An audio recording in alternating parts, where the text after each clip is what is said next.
Thank you.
Yes, Your Honor. At this time, we would call Matt Tapscott.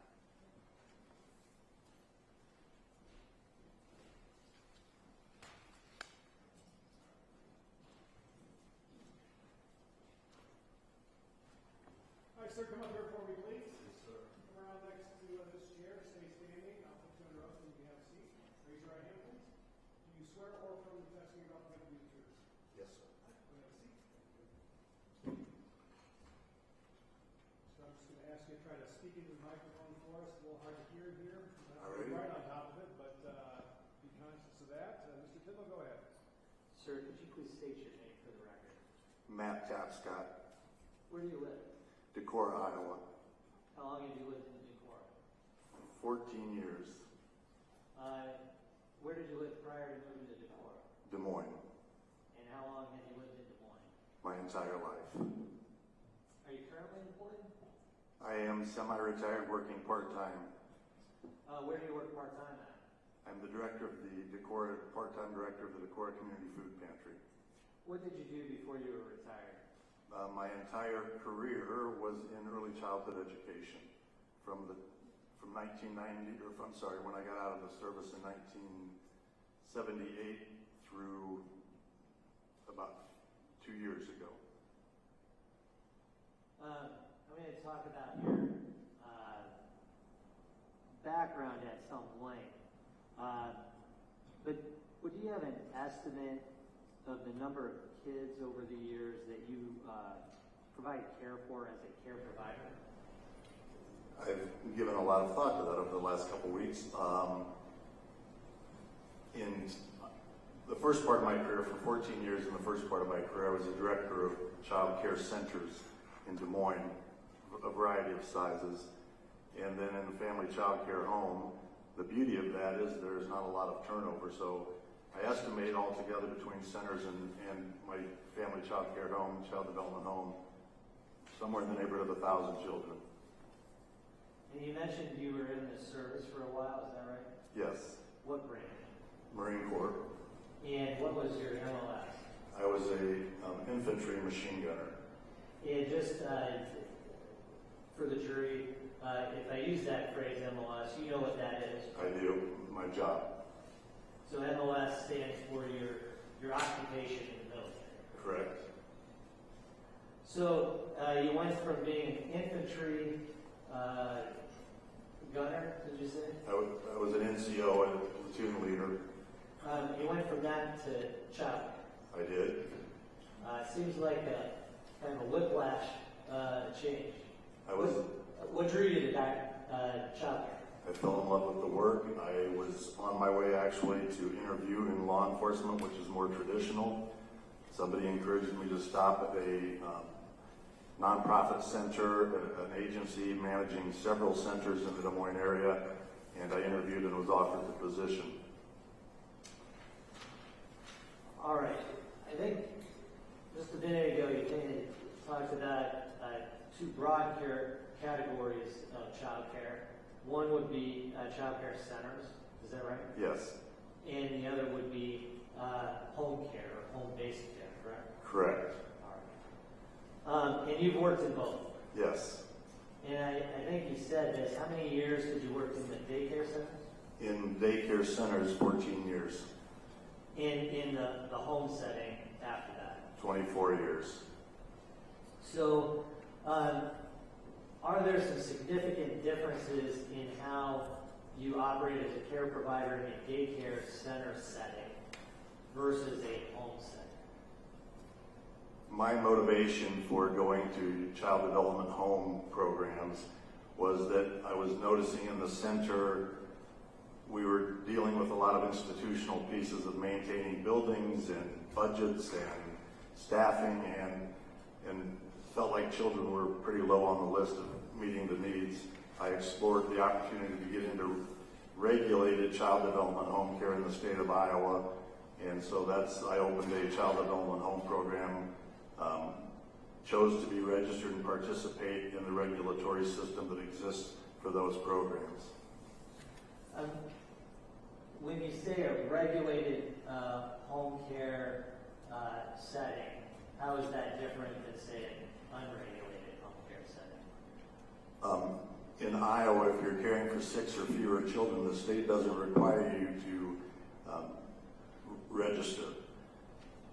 Myself and a lot of providers I know who chose to be regulated, that chose to participate in the regulatory system, went through training and education, inspections. We weren't just opening a home and going into business. We were opening a child care center. It just happened to be in our homes. Now, before we get too far down the line here, do you know Jeff and Jill Dodds? I do. How long have you known them? I think about 23 years. Did you meet Jeff or Jill first? It was probably in tandem through advocacy work that I was doing and that they were participating in. I was helping organize a child care union for family child care providers, because what I recognized 4 years into my career in that work was decisions were being made by the department, and where my business and the industry I was involved with, child development home care, didn't have any voice in the whole process. And so I met them in that capacity as colleagues, traveling around the state and visiting with other child development home providers who were experiencing the same thing.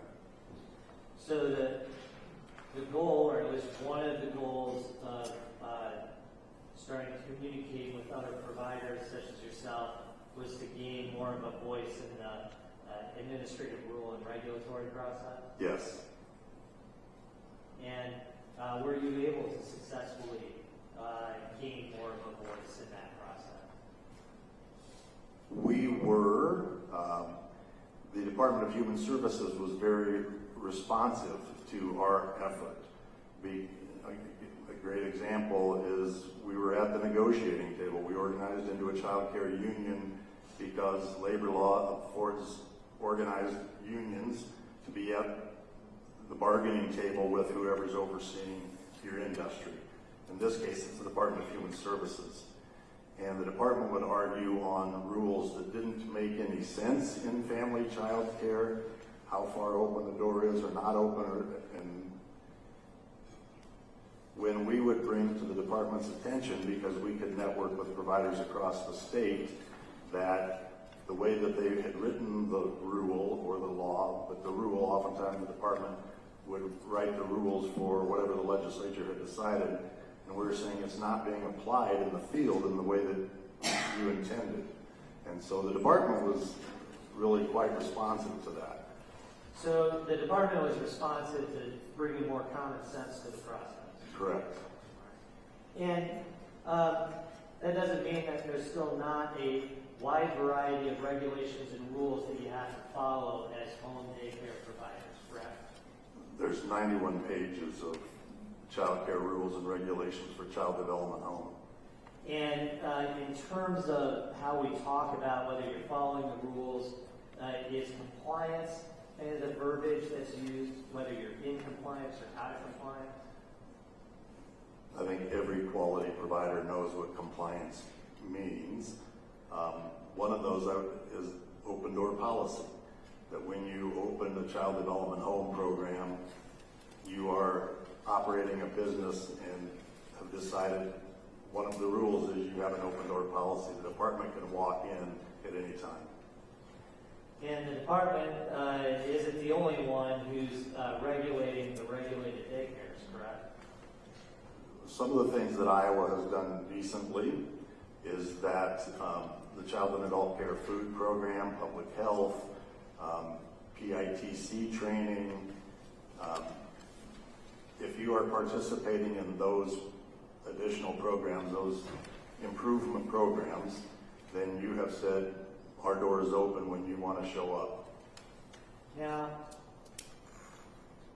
have you been to the Dodds Daycare Simple Abundance? I have. How frequently would you go to their daycare, if you recall?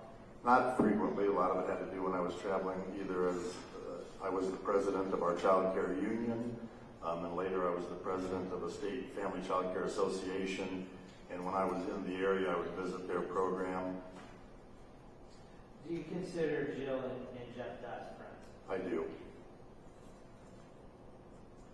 I need to ask this, just to be very clear.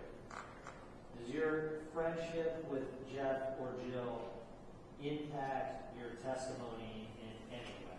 No. So do you believe by training and experience you can offer some insight into child development?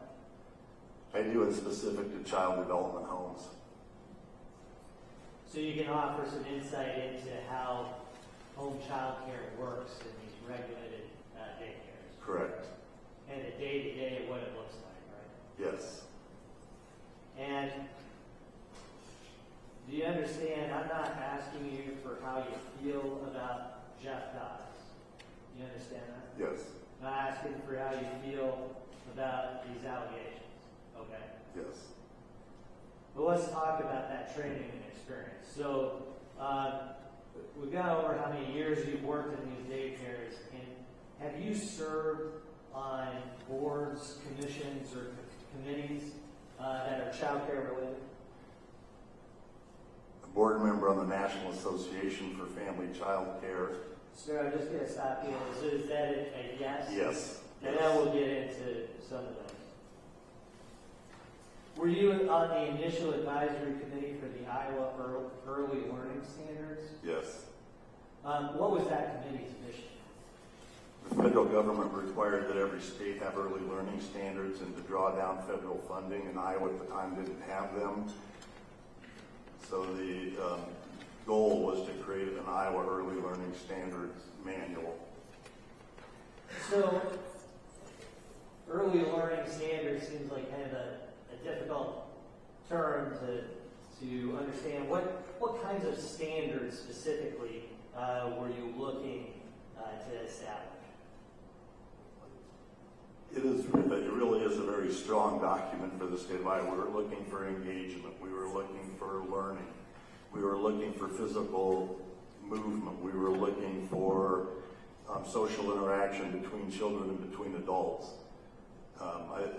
If I recall, I think there were 12 standards. I think it's expanded since then, but there were 12 standards and ways for them, the rationale behind the standard, and then examples of ways to be applied in programs. It sounds as if the goal was to try to at least establish a framework for, say, a curriculum and expand the number of home daycares that would have curriculums in their home. Is that right? It is, and I would offer that it was broader than just homes. It was early learning standards for all early learning environments. Thank you.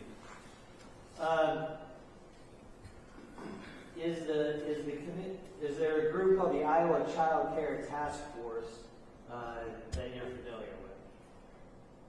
Would you ask that again, please? Sure. Have you heard of the Iowa Child Care Task Force?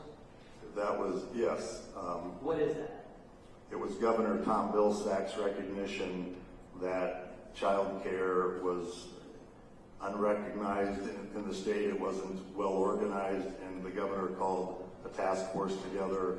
The lieutenant governor at the time and folks across the state participated in the task force to identify needs in the child care industry. Were you a member of that task force? I was. Is there a national organization that identifies as the National Association of Family Child Care? Yes. And how large is that organization, if you know? It's nationwide. I think their membership somewhere in the number of 1,200 people. I'm not sure, but it's nationwide. Have you ever served in a leadership capacity with that group? I have. And what was that capacity? I was a board member. And how about the Iowa Association of Education for Young Children? I was a board member. And what was the purpose of that group? The Iowa Family Child Care Association was becoming kind of a fledgling nonprofit organization, while Iowa AEYC, the group you were talking about, was growing.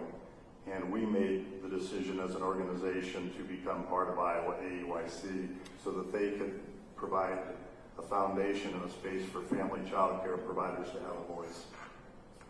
Are you published in child care? I am. My wife and I wrote a guidebook. When you send your child to child care, a busy caregiver's guide to high quality child care. Do you also teach others about child care? I did during my career. Through the Department of Human Services, I was a ChildNet trainer, instructor for ChildNet, which is a 13 different modules of quality and best practices. And later, I taught their business practice course as well. Is it fair to say that not all home daycares are built the same? Absolutely. At its simplest form, can home daycare be as unstructured as just someone watching children in their home? It can. I think you said if you have less than 6 children, you don't even have to be registered or regulated, correct? You don't have to be, no. You can elect to be, though, correct? Correct. And when you elect to be registered, you're expected to meet certain standards, correct? Yes. And meet all those administrative rules that we talked about. Correct. What would you call the gold standard of home daycare? Is there a certain term for it? With the National Association of Family Child Care, one is national accreditation, which we achieved in our Des Moines program. I would say probably is the gold standard because with what I refer to as the fine-tooth comb that's taken through your program and every portion of it. In Iowa, even in the state regulations for child development home programs, it calls them minimum standards. But high-quality programs start to participate in lots of other opportunities to be that gold standard. Is that a part of what I think you mentioned it was a STEP, or what was the 13 module program? ChildNet. ChildNet. Thank you. And that was specific to child development homes. So what's the difference between a child development home and a home daycare? Child development home is regulated, participates in the food program, meets health and safety standards. It has an open door policy. And so would a child development home then fall into that high quality child care that would be towards the gold standard that you're looking for? Yes. All right. Was Simple Abundance a high quality child development home? Yes. Now, we could talk a long time about all these various organizations and certifications, but I really want to focus a little bit on kind of the day-to-day for a minute, okay? On average, when you were doing home child care, how many children would you average day-to-day? When my wife and I were doing Category C child care in Des Moines, which is identical to Simple Abundance, we had 14 children in our care, the two of us. When I was doing child development home care in Decorah for over 10 years, there was I was eligible to have 8 children in my care. I tried that for a couple months and decided 6 was a better number for me. So on average, when you and your wife were doing it together, 14, on average, when you were doing it yourself in Florida, it was about 6? Yes. Okay. Now, when you and your wife were doing it together, did you always combine your efforts in the daycare, or did you separate and divide tasks? In a child-centered program, the children dictate a lot of what's going to happen. The adults facilitate around that. Rarely mealtime, quiet time, sometimes outside time. It was what the children were showing interest in, and we would follow that lead. So I think to answer your question is, rarely did we do anything together as a whole group. Were there ever, was it common for you to be one-on-one or alone with a child? Only if that child's ill. When you were doing daycare and decor on your own, were you ever, was it very common to be alone with one child in your daycare? No. Did you, if you, and this is going to be a hypothetical, okay? If you moved to a different room, would the children tend to follow you? And it was very frequent that if a child and I were going to go find additional books, the whole group came, the whole group, 2 or 3 children would come in tow, So it's pretty common to kind of move around the daycare in some form of herd, then. Is that fair to say? Yes, in high-quality child development home care, we set up our environment so children can make independent choices. But if the caregiver's standing up and moving to go find additional books, additional toys or something, that's enough interest that other folks are jumping on board. One of the standards that you try to be in compliance with at all times is to be in constant visual and audible contact with the children, correct? Correct. So what does that mean? It's a challenge in family child care. Within sight and sound at all times,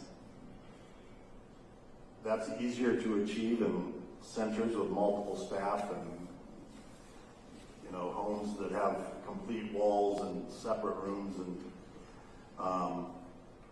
But what we do is, the bathroom is, I think, for me, the bathroom is an example. I'm a sole provider and I'm there for 9 hours a day. I'm going to use that room at some point. But I learned how to have that door cracked so that I can hear what's going on.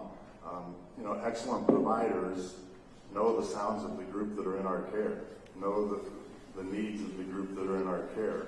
So even if I'm in that room and I hear a certain cry out, excellent providers recognize that. That's part of this work. Would you ever close the door and lock the door so kids don't come in? Never. Would you frequently leave it open a little bit at least so that you could have that audible contact? Every time. Do you ever get caught with your pants down, so to speak? Yes. I'm in the bathroom and somebody's looking for Matt and they come and open the door and pop in and say, "What are you doing?" Well, it's obvious what I'm doing and I need privacy. So how would you handle that? I would use my Marine voice and say, "I need privacy." I was thinking of that this morning when I was in my hotel room, and the boy who joined us knew and didn't know how the whole dynamic of child development home care worked. So he didn't understand your Marine voice? He did not respond to my Marine voice. So you just remain in there in the room with you until you finish? And stared. And all right. Let's talk about language for a second. What ages of children were you generally working with in Des Moines? we had a multi-age group, so infants through 4 or 5-year-olds. And did that age group change when you moved to Decorah? No, it was the same age group. So almost all, your entire career you were working with children between 0 and 5. Correct. And so did you have a lot of opportunity to watch children learn language? It's what kept me doing the work. What do you mean by that? When you see that spark that everybody knows, and you get to be a part of that while parents are working, high-quality family child care providers want to support families going to work. And we get a participate in the part of the day that their parents don't get to see. So if we're making pancakes from scratch, if they're figuring out why this tower, how to keep this tower standing and what they need to do to it, that's not us facilitating it. That's children learning that in an environment we've created. And then when they do that, there's this incredible joy that comes across them. And the people I know across the state who do this, continue to do this work, do it for that reason. So the joy comes from watching children grow. Correct. And grow in all areas, correct? Yes. And one of those areas would be language, correct? Yes. Learning new words, right? Yes. Was it your practice to give parents kind of reports on what their child was learning or how their child was growing? One of the nice things about child development home, family child care, is we greet those working families when they come through the door in the morning, and we say goodbye to the children, or the family, the parents and children at the end of the day. So we're able to actually give a report on what happened today, what occurred, I technically didn't call what I was doing learning or curriculum, but it all took place when you saw those connections being made with children. Were there times where children would come and they'd say what we adults would consider a naughty word? A naughty word? Yeah. Or a bad Potty voice. Yes. All right, well, let's step back a second. When we use terminology, there's terminology we adults use and understand every day, right? Yes. And then, does that same terminology apply to children between, say, 2 and 5? One of the things, as you bring that up, one of the things in that report at the end of the day, it was common that I'd have to say to a family member, I heard this today, can you give me some context? And it was something I knew, but I didn't know it that way.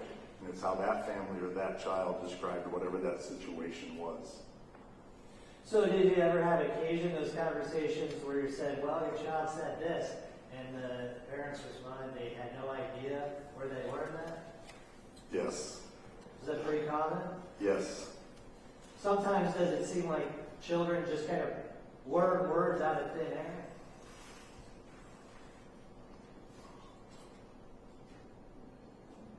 It seems like that, but somewhere they've picked up an environment. The word that I'm thinking of right now is, if it's a part. I can ask another question. Yeah, let's rephrase the question. That could stay in Rephrase it, just ask another. Either way. Okay. Well, kids learn in part from the stimulus they're exposed to, correct? Yes. And as they age, does that world of stimulus expand? That's the goal, yes. And you've been in child care development for 40-some years, correct? Yes. You've seen a lot of changes in what kind of stimulus is available to children. Is that fair to say? Yes. When you started, you didn't have cell phones, did you? No. iPads? Did you have iPads? No. Were home computers very common? No. I think maybe, if I may, one that's changed is how they're starting to integrate those into early childhood education now, compared to many programs didn't utilize those in their child care programs. So those additional areas of stimulus can have both positive and negative effects, correct? Of course. Let's talk about another word that we as adults know pretty well. If I use the phrase masturbation, that's a phrase you're familiar with, right? Yes. Does masturbation mean the same thing to a young child of 2 to 4. Objection, Your Honor, speculation. That objection is sustained. I don't know that this witness is giving me the background to interpret what words mean to children. So the objection is sustained. You can ask another question. Does a 3-year-old understand masturbation? Objection, speculation. And I'm sustaining the objection. This witness has told me about his experience in setting up and monitoring daycares. I haven't heard anything about his educational experience on specific individual child development, so I don't find that he's competent to answer that question. You can try another question if you'd like. Yeah, do you have specific education focused on child development? I have 4 years in elementary education and early childhood development, and 2 years in business practices at the college level. When we talk about child development, what does that mean?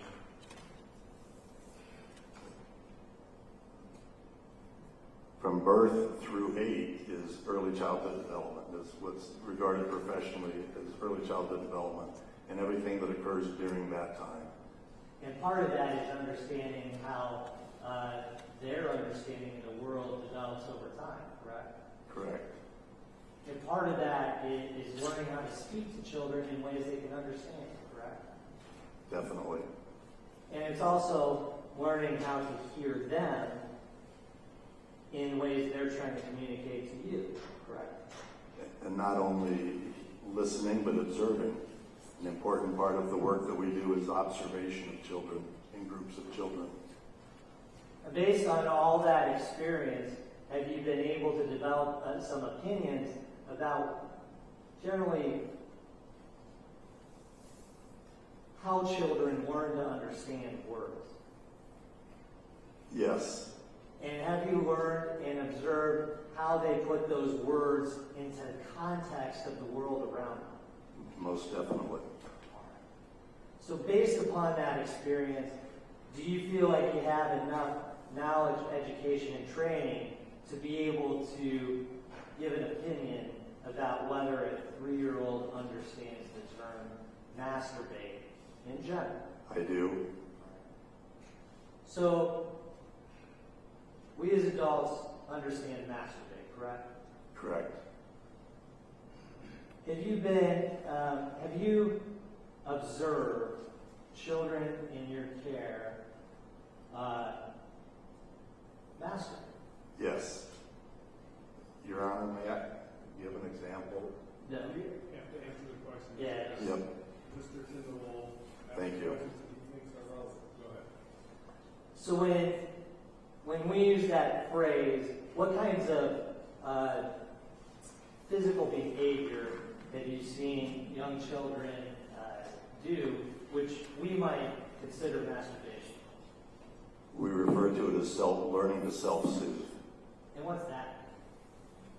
The child figures out different ways to be comfortable, or they're exploring when they're exploring their space, including their body, and they find ways it's incredibly common for children to self-soothe. And do they understand that that is masturbation in our mind? Objection, speculation.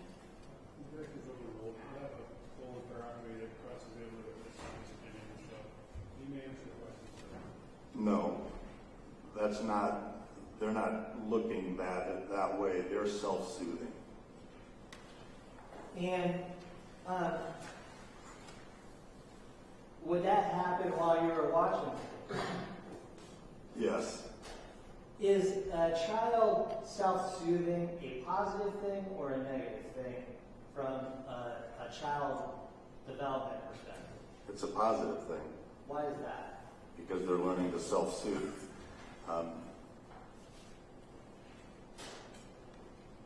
My first experience was... Objection, Your Honor, non-responsive. Please ask the question. Answer the question.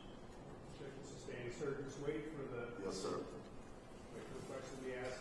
Answer the question that's asked, and Mr. Tyndall wants to follow up on that really good. All right. Go ahead, Mr. Tyndall. Well, what was your first experience with that? As a center director in my first position As a center director, I was in a center in the southeast side in Des Moines.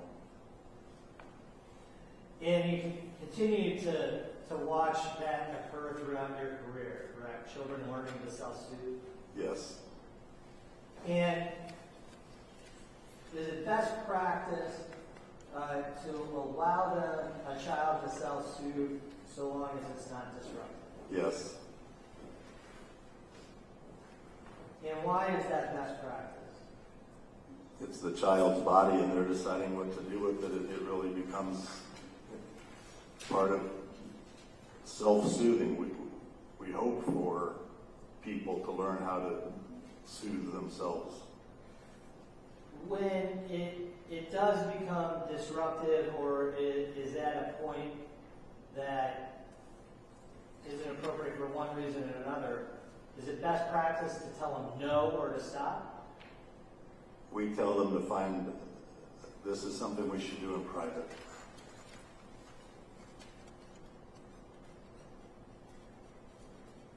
Is it fair to say, if we use the term lie or whine, we know what that means, correct, as adults? Correct. Does a child between the ages of 2 and 5 understand that term in normal child development? Objection, Your Honor. May we approach? Yes.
Oh, is this sustained as a form of the question?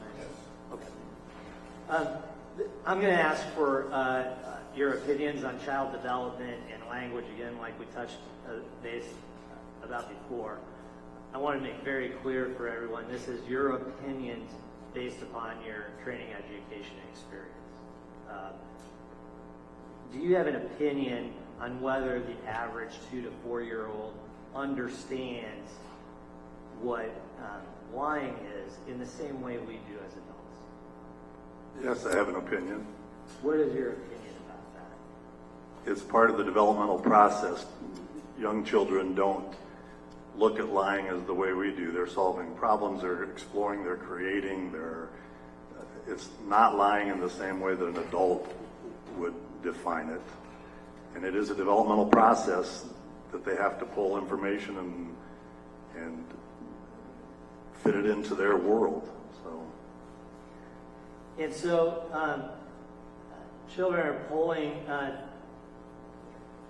environmental influences from all around them all the time, correct? Yes. And some of those influences are fantasy and imagination based, correct? Yes. So, in your opinion,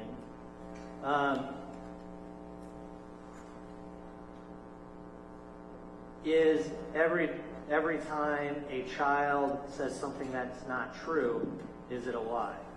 Objection, Your Honor. Objection sustained.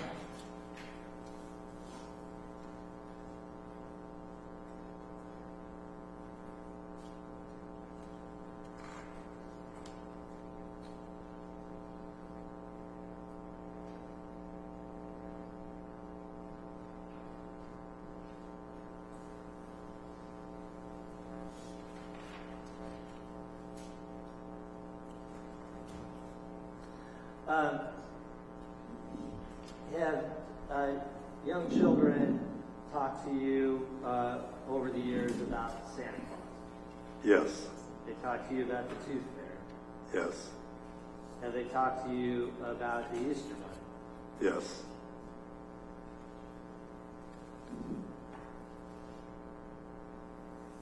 When they talk to you about those types of, for a lack of a better term, characters,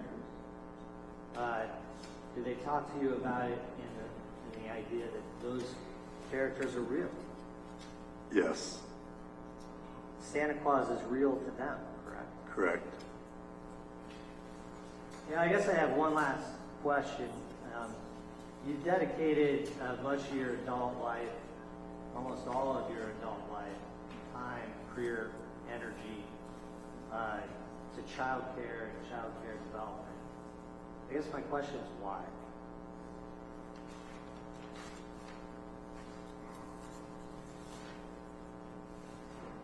When I got out of the Marine Corps, I thought I was going to take a different path, and I had the opportunity.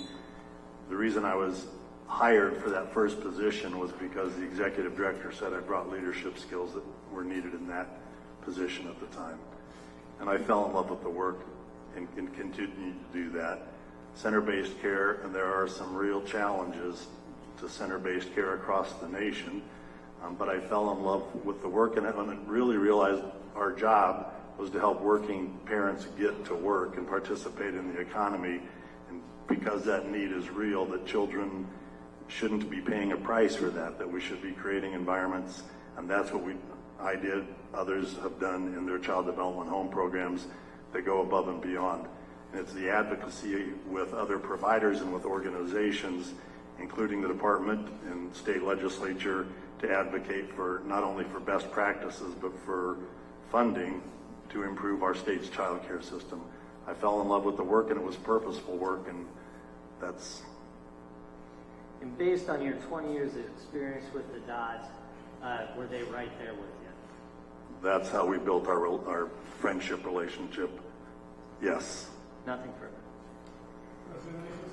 Yes, Your Honor, thank you. Sir, are you being paid for your testimony here today? No. And is that because of your close relationship with the Dodds? No. But you are good friends with the Dodds, correct? I am. You spent time with them socially, correct? Yes. You also said that you'd been to Simple Abundance Daycare before, is that right? Correct. But you didn't attend that daycare on a day-to-day basis, correct? Correct. And in addition to all the things you've talked about today, did you also run for state senate? I did. So you're also a politician in addition to what you've talked about today? No. You wouldn't agree you're a politician? I ran for public office. I wouldn't agree that I'm a politician. You don't have a degree in child psychology, is that correct? I do not. you would agree that the term masturbation has a sexual connotation. Is that correct? No. You don't believe the term masturbation is sexual in nature? For adults, it is. There's a difference between self-soothing and self-pleasure. Isn't that correct? I would agree with that. And touching one's genitals is not the same as masturbation, correct? Correct. No further questions. Nobody else? All right, so thank you very much. Thank you.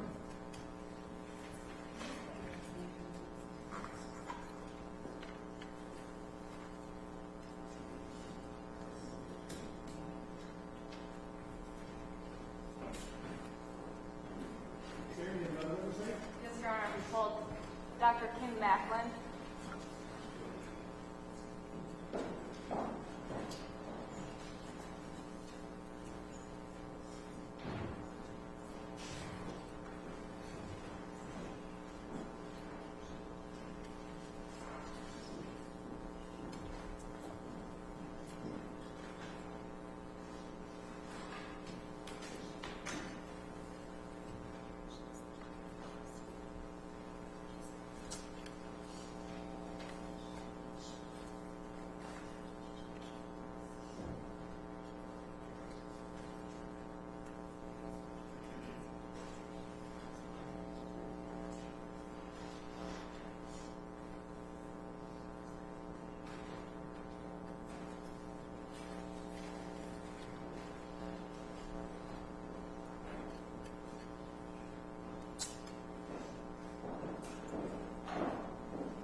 Doctor, go ahead, please. Have you spaced in next to this chair? And also, raise your right hand. Do you swear or affirm your testimony about the open church? Just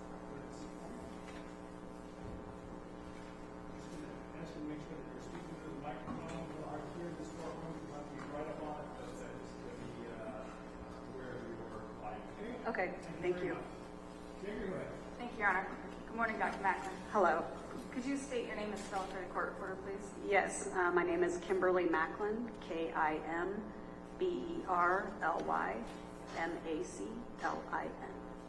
Dr. Macklin, how are you employed? I'm a full professor at the University of Northern Iowa in Cedar Falls, Iowa. How long have you been a professor at UNI? I started there in 2001. And what is it that you do at UNI? I do teaching, research, and service are my core responsibilities. Can you tell us a little bit about your education and training background? Sure. I got my PhD at the University of Nevada, Reno. Prior to that, I went to college in Southern California at the University of California, Riverside, got my undergraduate degree in psychology there.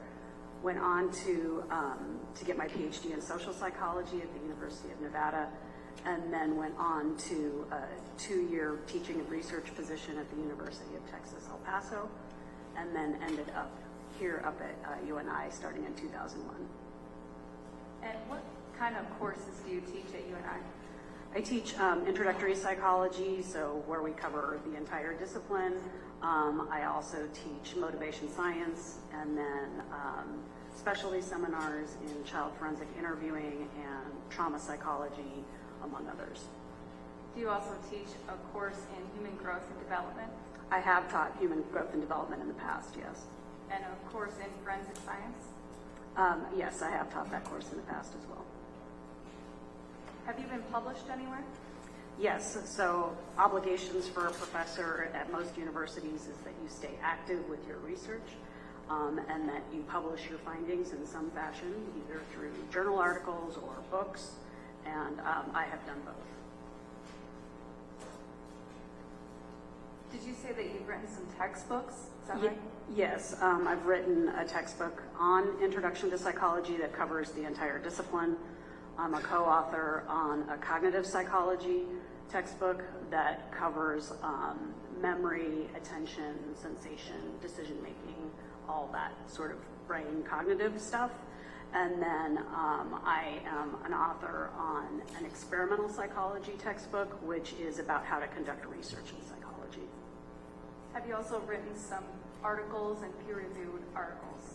Yes, particularly in the early or first half of most professors' career, their primary publication activities are with publishing peer-reviewed articles of the data they have collected.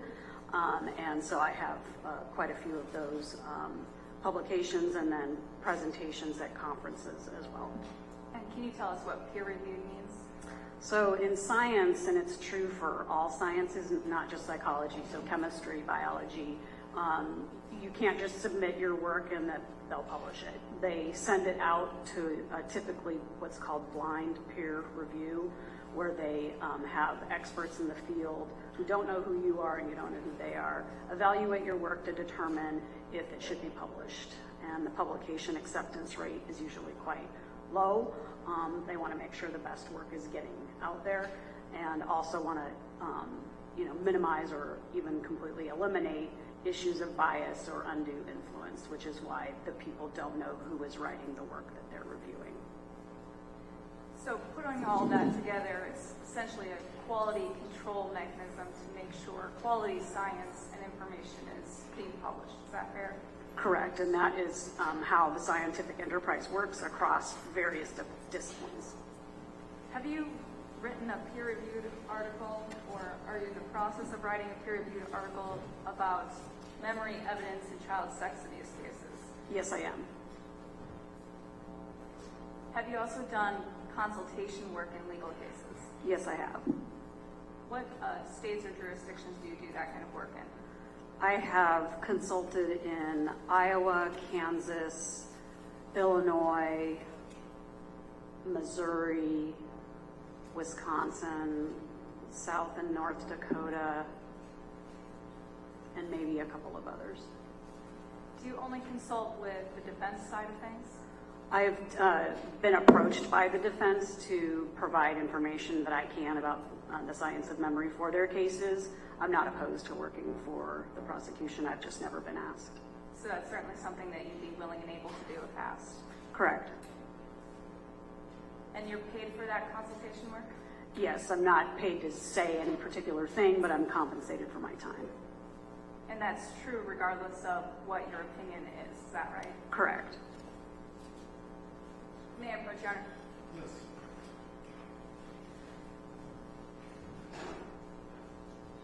Dr. Mack, I'm showing you what's been labeled as Defense Exhibit M.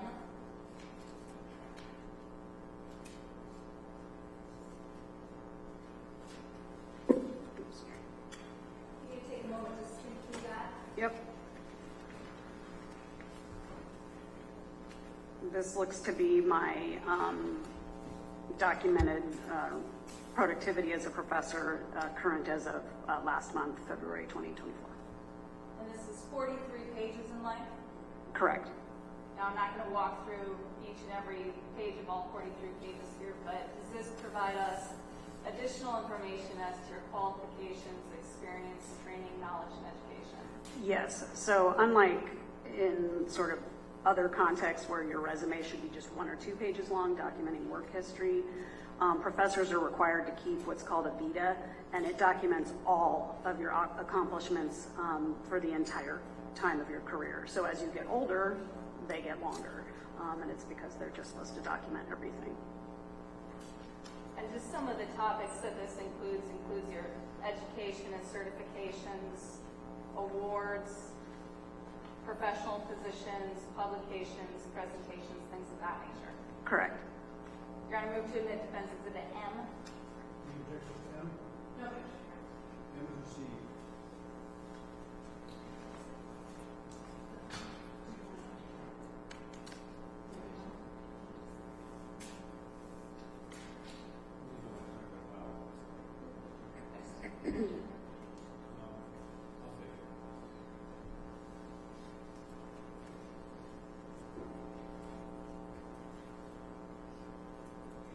And Dr. Macklin, how is it that you became involved in this case? Typically, an attorney will contact me and ask for me to review the materials in a case to see if there are any aspects of the memory evidence that I might be able to help them understand. So in this instance, I'm not sure if it was you or your co-counsel, but one of you contacted me and asked that. When you engage in your evaluation process, what does that look like? What is your process? So I review all the information that I'm provided, which usually includes the police reports, any videos, any audio recordings, basically all of the materials that are in the case.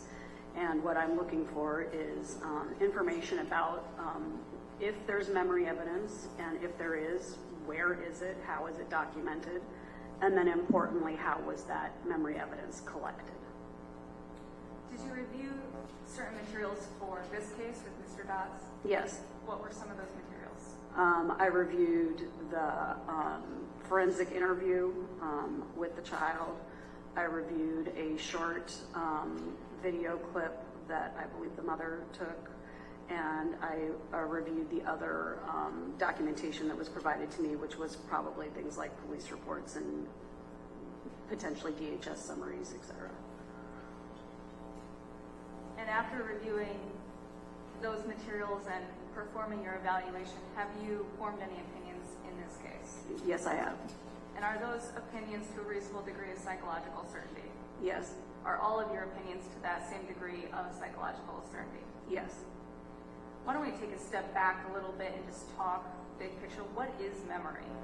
So one of the challenges we have in psychology is that you have a student come to the class, or if I'm talking to regular people about it, is that the terms and the experiences that we're talking about are ones that are readily obvious to you. You live your life, you've heard of the word memory. It's not like you're in a chemistry class learning a new term. You already know what memory is. So one of the challenges in psychology is to kind of break down some of the myths about psychological concepts and then reteach you what the science is of memory. So very briefly speaking, memory is the end process of how information from the outside world ultimately gets into the brain, is stored, and then used. Is that something that you would describe like a machine that just records information, or is it something else? So one of the issues with studying memory is it feels like we're recording, but we cannot just go back and replay a file and get necessarily an accurate representation of some sort of past event. It is a biological, neurochemical process. So you've got light coming into the eye, for example. It turns into the language that the brain can understand, which is neuronal signals. And then that information is distributed throughout the brain and then ultimately is gathered back and used under a variety of different circumstances. So it's not like a video recorder at all, even if it sometimes feels that way.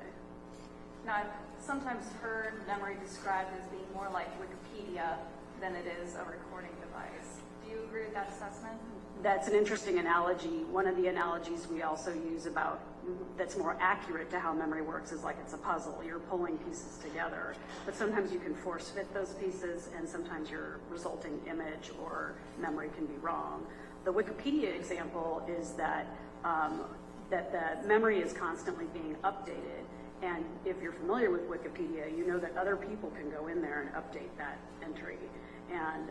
And sometimes it's updated to the extent where there'll even be a warning saying, we're not sure if this is true. And memory is like that. Other people can impact how we remember what we remember. Is it possible for just any individual's memory or perceptions to be incorrect? Yes, memory was never, meant to be evidence. It is meant to help us navigate the world and function in our lives. And so memory is frequently inaccurate, and we sometimes don't even notice those inaccuracies. Other times they may only be an inaccuracy that is irritating, like not being able to find your car, or forgetting that your sunglasses are on the top of your head, or tapping someone on the shoulder in the store because you think you know them and then you don't. So we have problems with memory all the time. The issue becomes when memory is evidence, where we want to understand A, how memory works, and B, how memories could be inaccurate, potentially, and so that people who have to make use of memory evidence can then ultimately evaluate the memory evidence in front of them. What about memory in children, in particular, very young children? Are there issues with child memories? Yes. So in psychology, of course, we study the whole lifespan, from, prior to birth all the way till death. And cognitive psychologists and human developmental specialists who study various age spans have noted and uncovered the issues associated with memory as it develops over time and how it changes over time. So, for example, it's well established in the scientific literature, the concept of like infantile amnesia. Most people can remember little to nothing prior to the age of 3. And then we know that memory does improve over time as we age, as the brain develops, and also memory is so associated with language because we store things in our heads. So as your language improves, your memories also improve. But it doesn't get to some sort of perfect point. Even healthy, cognitively healthy adults can experience false memories, contaminated memories, misremember things, and come to believe things that aren't true. It's even worse with children, and it gets worse as the younger the child is. What about the role of fantasy or imagination and play in children? Could that impact memory? Absolutely. I mean, anyone who's ever been around children or remember your own childhood to, at some extent, know that imagination, imaginative play, role playing are all extremely normal. They're a part of human and cognitive development. But one of the challenges is that children, especially very young children, are highly suggestible. It means they can absorb the information from other people and make it their own. And they also have a difficult time differentiating between what might be a real memory of a real event and imagination, or things that have contaminated that memory, like talking to other people, or even things like exposure to media. But those distinctions are very difficult for very young children because it all sort of blurs in the brain. They gain better cognitive control over that as they get older, but very young children have difficulty differentiating those things. What about sex play in children? Is that a normal cognitive behavior in children? Yes, it is kind of sexualized play, which can be things like, making your dolls do funny things or using words to talk about body parts. All of these things are completely normal. They are not an indication of abuse. Nearly every person has experienced those types of things. That's not to say that it can't be alarming, as an adult to be like, hey, what's going on? But that kind of sexualized play and talk is extremely normal, and it's also normal for it to seem funny. And that's even true into adulthood. If someone says fart or farts in public, adults will laugh too. So it's unsurprising that children have a lot of sort of humor and silliness associated with talking about bodies and body parts, and also, playing and exploring those ideas with dolls or whatever. You've talked a little bit about memory evidence. Can you tell us what you mean by the phrase memory evidence? So memory evidence in cases comes from a few different sources. So I'll start with one that isn't related to what we're talking about today, but memory evidence could be an interview with a police officer, an interview of a police officer with a witness to a crime. So they are collecting memory information from that person. Another type of memory evidence is if law enforcement has you look at a photo array or a lineup and make an identification. That's a form of memory evidence. And those types of memory evidence are collected under very clear, scientifically based protocols about how to collect the best memory evidence. So another form of memory evidence is interviews, more formal interviews, in particular forensic interviews, where you have a trained interviewer interviewing typically someone under the age of 18 who about some sort of event, typically a concerning event, and gathering information and evaluating the safety of the child in a semi-structured or a more formally structured interview setting. So the interview is a tool for gathering memory evidence, just like the lineup or the photo array or the police interview is a tool. And just like in those other types of memory evidence collection tools, there are protocols and procedures in place to try to ensure the best collection of memory evidence possible under complex and difficult circumstances. So to try to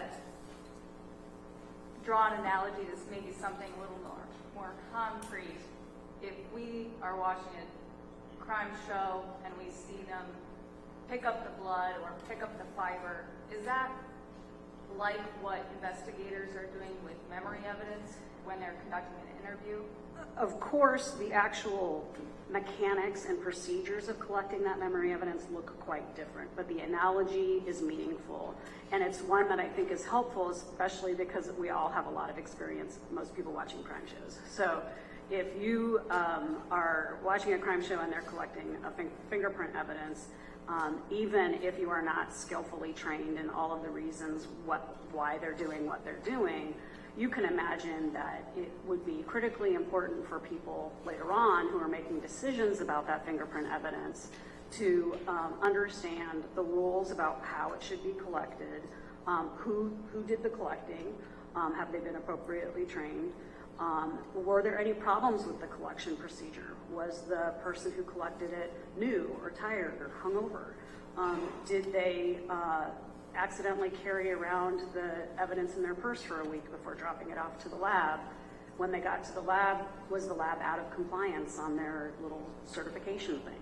All of those things would be information that someone evaluating that fingerprint evidence would want to know about, so that then they could make their own decisions about how to weigh that evidence if it was in a case in front of them.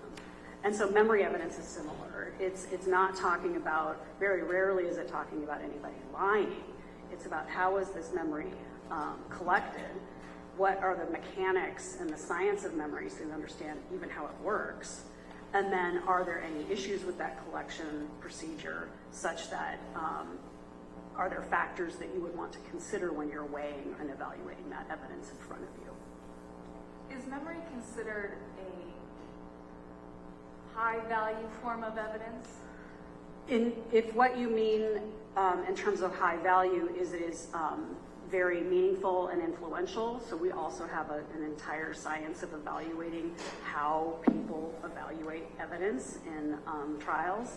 And memory evidence is very impactful, especially because a contaminated memory, the person reporting on it is absolutely being forthcoming. They are not lying. It's not like TV in that regard. And so those reports can be extremely impactful to people who are listening to them or making decisions based on them. And so it's just important to realize that memory can be come across as extremely real to the perceiver and in their description of it, and it could still be false.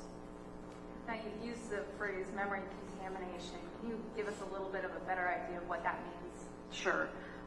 So memory contamination, it's basically, and another term we use is post-event information. So you have some sort of event in the past, and then you've got all this stuff that happens after it, right? And then probably some sort of collection point where you're gathering that memory evidence formally. And contamination can be talking to other people about what happened. It can be watching news reports. It can be through social media. The fundamentals of these are well known in law enforcement. That is why law enforcement knows that they should separate witnesses at a crime. They don't want people to talk to each other. So even if they don't understand like the base science of it, they know that that's problematic, because when people share information, they can contaminate each other's memories. What are some other things that can contaminate or alter a memory? Especially when you're dealing with children, no one is trying to imply that it's improper for parents or families or friends to talk to their own children. That's, of course, completely normal. It's just an unfortunate circumstance that results that conversations with untrained people about the event can contaminate the very memory that's going to be needed or used later. What about things like formal interviews? Can that also contaminate the memory? Yes, if interviews are not done appropriately, they can contaminate the memory. I'll give a quick example from a context different from this one. Police officers know that they should not ask leading questions. And they may not understand the scientific underpinnings of it, but it does have scientific underpinnings. We know that leading questions insert information into the head of the person who experienced something, and it didn't come from them, but it becomes part of their memory. So a quick example of a scientific study that looked at this. Research participants watched, in some instances, just slides, other times a video, where they saw a car accident of some sort. So they all got that same information from the outside world into their brain, right? Those same light waves went into the eyeballs and went to their brain. But when interviewed, the person acting as a police officer said, how fast were the cars when they contacted, for example, versus how fast were the cars when they crashed into each other? They only changed one word. And what they found was that the change of that one word changed the memories of the people who saw the event. Now, they had a good view, they were paying attention, they are not lying, and they had all the same information go into their brain. But some people reported that the cars were going much faster than the people who heard the different word.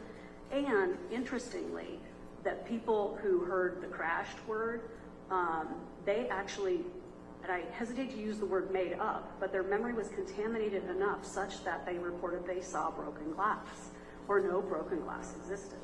So we know that leading questions can do this. And so formal forensic interviews, the protocols and the people are trained to avoid leading questions, especially with children because they're so susceptible to absorbing information from other people, especially adults. Now, you told us that contaminated memory or altered memory or just simply being wrong about your memory does not mean that someone's lying. You're not here to talk about veracity or credibility of anyone involved in this case, correct? Absolutely not. I see my role, and when I do this type of work, I want to educate the people who are making decisions about how memory works and what memory evidence is and the factors involved in evaluating memory evidence. I am not making any opinion about the credibility of any particular witness, and I'm certainly not saying anyone is lying. I am saying that the byproduct of a false memory can be that you are wrong in what you're reporting and you believe it. So how is it that we know if a memory is contaminated or could be contaminated? Typically, memory does not improve over time, right? And if it does improve over time, it doesn't improve without assistance or contamination. So, so if you got a memory of a very particular event, and then all of a sudden in the records that I'm reviewing, I see that the memory improves over time, I'm going to be looking for how is it possible that that memory got better, because that's not how memory typically works. And when I say assistance, I mean, say you have a memory of Thanksgiving and everyone says you were wearing your purple sweater and you're like, I wasn't. And then someone shows you a photo and you're like, oh, I totally was wearing my purple sweater. So you still may persist in your false memory that you were wearing, that you weren't wearing a purple sweater, but you have proof now that you were, and you believe it, but you might still actually feel like, man, I don't know, I really didn't think I had worn that sweater. So that would be assistance, like your memory was assisted by some other corroborating information. Contamination, we see memory improve when people have talked to other people, they get information or perspectives from another person that they incorporate as their own, and then you see new information or new details arise, but it is unlikely on its own that memory just got better. So when you are evaluating some fact pattern or some scenario and you see changes in the report over multiple reports or even within the same report, am I understanding you right that that gives you concern as to the reliability of that information? Yes. So when we see memory change, so remember we're talking about evidence, if we see that evidence change, that in and of itself is problematic because it means that it's not reliable, it's not consistent, and consistency matters. It'd be just like if we opened up that Ziploc bag of the fingerprint, and one time we looked in and it said it was so-and-so, and the next time we looked in and it said it was a different person. We would say, wow, this is problematic. We don't now know what this means because every time we look at the evidence, it's different. And so that's why looking at consistency in statements and changes in memory and where the source of that change could come from is important. So sometimes you hear people talk about, well, this is really serious or this was a really important event. Does the importance or the seriousness of the topic or the memory indicate that it's more reliable? No, and that seems maybe counterintuitive. You're like, yeah, I don't really remember what I wore last Thursday, but I would remember a really important event. And there are aspects of that statement that are true. We are less likely to remember mundane events or events that we didn't realize were important at the time. However, it is not true that somehow personally meaningful events are not susceptible to these problems that we know memory has anyway. So those problems with memory occur whether the event is personally meaningful or not. What about if the event is traumatic in some way? Does that increase the reliability of memory? Yes and no. And we have a definitional issue here. Again, when I say we have to sometimes educate people on the scientific terminology. The word trauma is used a lot colloquially. It's a meaningful term.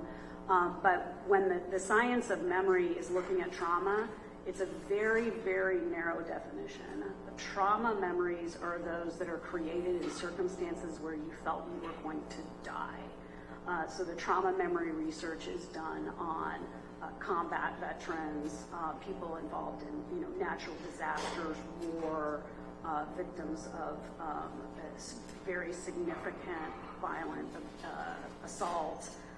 So the definition is very narrow, and that matters because there is some literature that says that people who have a trauma memory might only be able to remember a few focal details and not remember the peripheral. And that is a true finding, but it's only true under those very particular circumstances.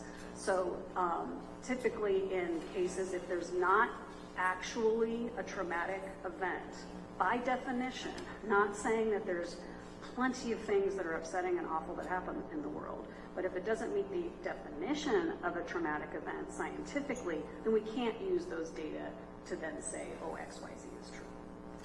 What about repeated reports? If there's repetition of a report, does that mean it has increased indicia of reliability? Part of the problem with this type of memory evidence is, of course, the world is a complex, messy place. And as a memory scientist, I would love it to be really controlled exactly this way. And of course, real life isn't. So there often are multiple instances where someone is reporting on something that they remembered. But the scientific literature would point to the situation that you should never redo a forensic interview. Like say they realize they screwed up, should they redo it? No, you shouldn't redo it. Typically, additional interviews with children, formal or informal, should only be done if there are new allegations, and then you only focus on the new stuff. You don't try to redo the old stuff. So multiple reports then, if they're not under those circumstances, would simply be another form of contamination. Just like that fingerprint, collected, done. You shouldn't tap back into that memory because unfortunately, unlike other types of trace evidence like fingerprints and blood and fiber, we can't bag and tag memory. It walks around out there in the world. So we have to have sort of a timestamp of when it was collected and look at that collection process at that time. So we've heard and discussed a forensic interview. Can you tell us what's the meaning of forensic and forensic interviews in particular? Sure. So forensic is using scientific principles to investigate and collect information, obviously typically in some sort of crime context. So forensic is that scientifically based tool, and the interview is the process by which that memory evidence is collected. What are the goals for a forensic interviewer when engaging in a forensic interview? The goals of a forensic interviewer are to help provide information for an investigative in approach, that it should be done in as unbiased manner as possible, and they're trained how to do that. They are not to assume that the allegation is true. They are not there to confirm the allegation. They are there to question and evaluate and explore, because that yields the best investigative information. And then they are, of course, supposed to be evaluating the current safety of the child. So if additional information comes forward that would indicate that they may not be safe, that's incredibly important information. Super challenging thing to do, right? All in the context of trying to be like friendly and nice and comfortable with a kid, especially a young kid. But it is possible, and the procedures are out there to make sure that that is done in a way that yields the most reliable memory evidence possible. So if I'm understanding you correctly, it's not a therapy or a treatment tool, it's an investigative tool. It's an investigative tool. Forensic interviews are not therapy. Therapists have entirely different roles, as well they should, which is to improve psychological functioning with all sorts of different wonderful tools they have at their disposal. Those very tools used in therapy, though, can be contaminating to memory, and that's why the tools used in forensic interviews look so different. Now, Dr. Macklin, have you yourself done any forensic interviews? No, I have not. So what is it that you can add to this discussion that makes you an expert on this topic? Certainly, fair question. My expertise is in memory science, how memory works, and in particular, how it works when we're looking at memory as evidence. And so I'm well equipped to evaluate the tools that people use to collect memory and talk about how it relates both to the psychological science that we know about memory, this biological process, but also the scientific literature published about that tool, whether it be a lineup or an interview. And that is the approach I take in these cases.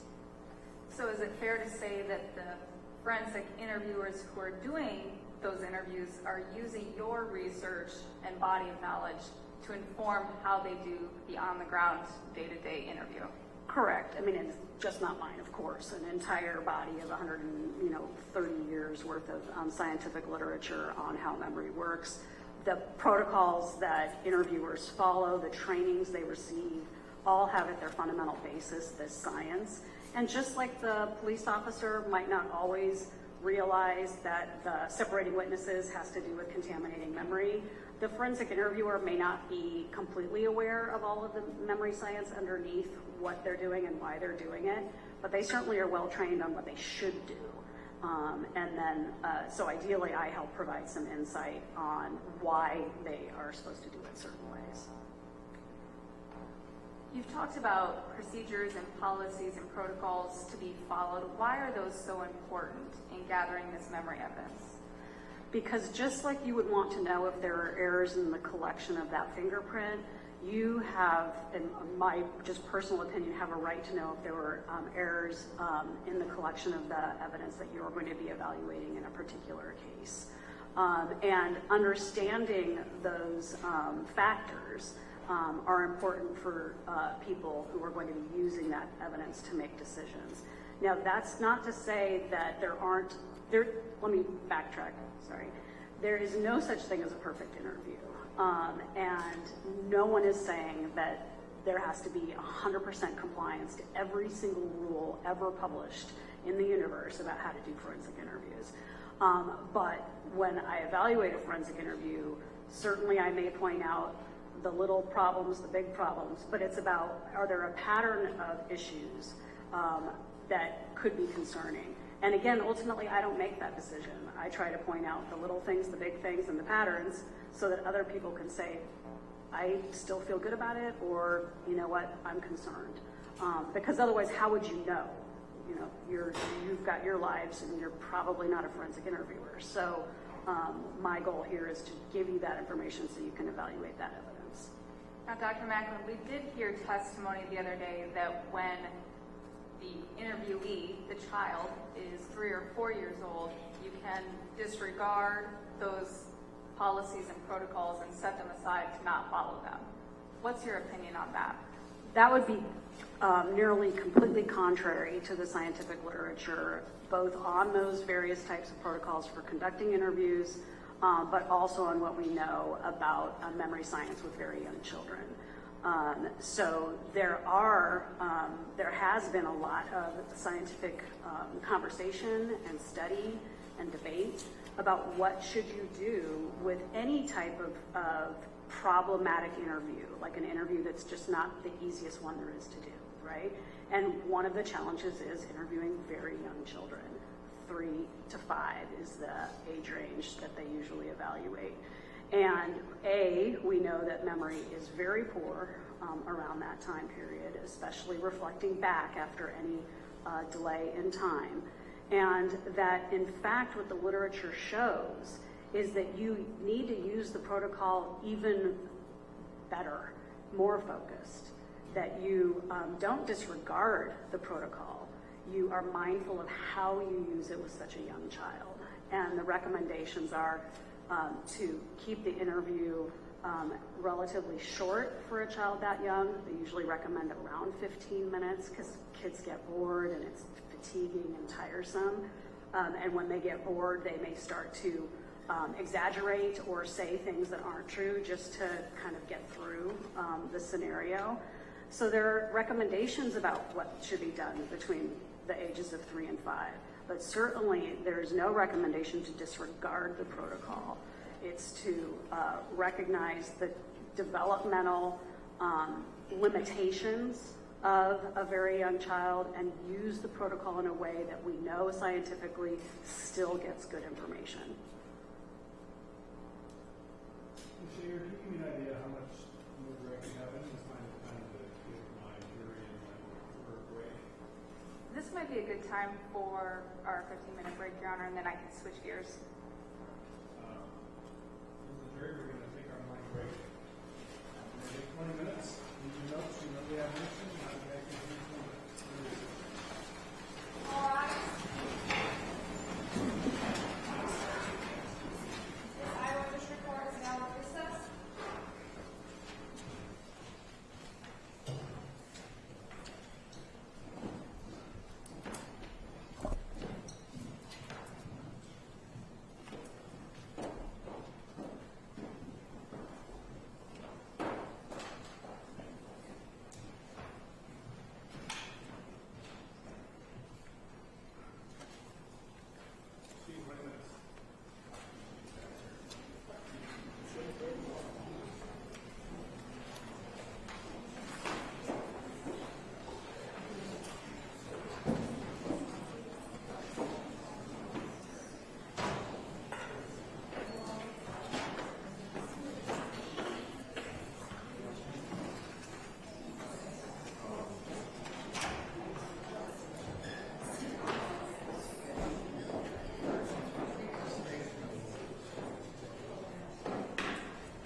seat.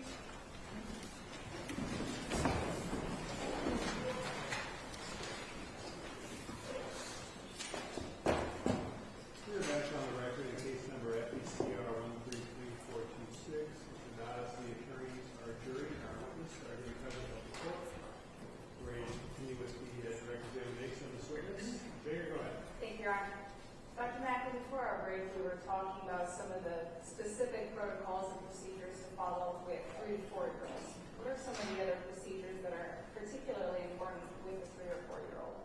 Sure. So one of the qualities of a forensic interview for all forensic interviews is a rapport session in the beginning, make sure everyone feels comfortable, and then orienting to the room so that they know that they're being recorded. But also importantly, providing some ground rules for the session, including sometimes extracting a very specific truth promise, saying, you know, we're here today to talk about true things, will you commit to telling the truth? With older kids, that's extremely common. With younger kids, it is sometimes modified to say more generally that we're here to talk about real things that happen to you, not imaginary things, and get them to agree to that. Again, adjusting the interview for the cognitive and language ability of the child that you're working with. But that opening part also with young kids and older kids informs the child that it's okay to say that they don't know or that they don't remember, and it's okay for them to correct the interviewer. So to explicitly tell them up front, if I get anything wrong, you can correct me. And that combination of information releases some of the pressure that children and adults feel to comply with who is asking them questions. This has been also studied extensively with adults. You need to tell people, I'm here to get your information, and we will still investigate this case regardless of what you tell me. It releases them from that pressure of dealing with an authority figure. And so in a forensic interview, that's standard to do these opening remarks, and with a very young child, they may be modified to some extent in terms of language. But in fact, one of the recommendations when you're dealing with 3 to 5 year olds is the interview is shorter. You may not be able to cover as much, but you need to focus, but you still need to do those opening segments so that the child is oriented to what's going to happen. Now, we heard prior testimony that those kinds of rule-based instructions, preliminary instructions, are just lip service for the adults and don't mean anything to the child. Do you agree with that opinion? I mean, I wouldn't agree with that phrasing at all, and I would just say that the scientific literature supports maintaining those opening remarks as important in the reliability of the information that's going to be gained. So you told us earlier that you reviewed a short video from November 22nd, 2021 from the mother to Naomi, is that right? I believe so, yes. And was that video important to formulating your opinion? It was part of my process of formulating my opinion, yes. And are recorded statements like that the kind of material typically relied upon by other experts like yourself in the field? Yes, we want to look at all the demonstrable evidence available. Would it help to illustrate some of your opinions to review that video to discuss what you observed and what your opinion is? Yes. Your Honor, the defense moves to admit Exhibit A. Any objections to A? Your Honor, I don't think there's foundation for Exhibit A. It was labeled with bearing, Your Honor. Any objection on the foundation? Nothing has a foundation. Then Exhibit A is received. May I call this, Your Honor? Yes.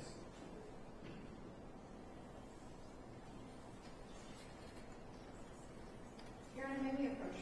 Yes.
the record, our jury and our witness are in the courtroom, but we are in open court. Chair, I'll ask you first, what is your intent regarding this video? Certainly I have no issue with the foundation, obviously, I let that in. I was paying attention when the witness testified about the authenticity of that video. Where are we going now? Yeah, we're not intending at any point, and in fact, the witness has clearly stated that she's not offering credibility or veracity opinions. She is, however, an expert in memory and forensic interviews. She's testified at length as to problems with contamination of memory evidence, factors that can influence that, and that's an issue of reliability, not credibility. That has been repeated to the jury. We are not going to comment upon, is this true? Did it actually happen? It's going to be a series of questions about Exhibit A as well as the CPC interview process as to problematic practices, potential areas for contamination that indicate the reliability of the memory evidence, which is exactly what Dr. Mack has been talking about. She's not going to talk about truthfulness. Tell us, Senator White, what is your objection? Your Honor, I would also launch another objection to that exhibit. I did not at the time that they had this already identified because they did not move to admit it at that time, but at this point I'd also object it's hearsay. Okay, that's too late. I asked if there are any other objections. You didn't make any, so we forfeited that one. Let's talk about what I perceive as a plan to play this video and ask this witness about specific things that are happening in the video. Yes, that's exactly what they're going to do. They're going to publish this video in order for her to express to this jury why they should or should not believe the substance of what is said in that video based upon the actions of either party that is going to veracity or credibility. I'm absolutely not going to ask that question, Judge. That's the message that's going to be delivered. You can ask this witness about problematic things in interviews. You've done that. And when it comes to argument, you can argue that every single thing that she said appears in these pieces of evidence. I'm not going to let this witness look at another piece of evidence here, whether it's this video or whether it's a CPC video, and point out these problematic things that you're trying to get to. So if you want to publish it, that's great, but I'm not going to let you have this witness talk about anything specifically in this video because that goes beyond her ability to speak as an expert about generally what the types of things she finds problematic. So. Well, I want to be clear that I understand the court's instructions needs to comply with it. I'm not going to ask her about anything truthfulness, credibility. It has nothing to do with truthfulness. It has to do with things you see on the video. Right. Before we have the video in, you clearly asked her something to the effect, would it help you if you saw those things or you saw that on the video, and then you put it in. Clearly, you were going to ask her about it. So you can publish it if you want. We can play it right now. I'm fine with that. That doesn't violate the rules. But you don't get to ask this witness any specifics about what we're seeing in this exhibit. We're not going to get to ask her about any specifics on the CPC video. But again, you can, in general, ask her those questions. Most of those, I think she's answered. And then you're free to argue that every one of those things that she said appears in these videos. We're just not going to have her pick apart other pieces of evidence in that way. Your Honor, I'm not sure I'm appreciating or understanding the court's direction, and I don't want to violate it, so that's why I'm Let's make it clear then. Play the video and don't ask her any questions about the video. Is that clear enough? No, Your Honor, because... Okay, well then, what Judge, do you want me to say? may I please ask a question? I gave you the answer. You wanted to clarify. I said play the video, don't ask her any questions about the video. Is that not clear?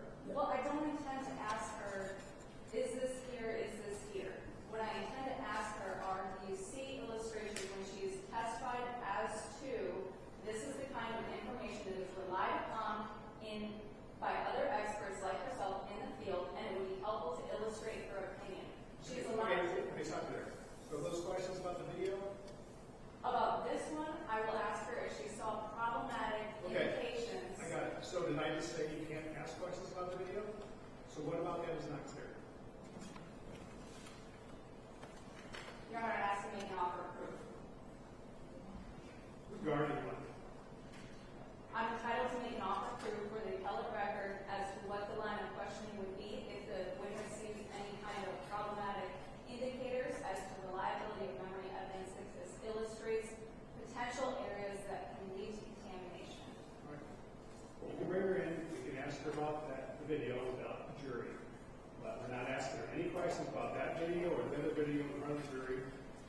offer proof, and then you go there.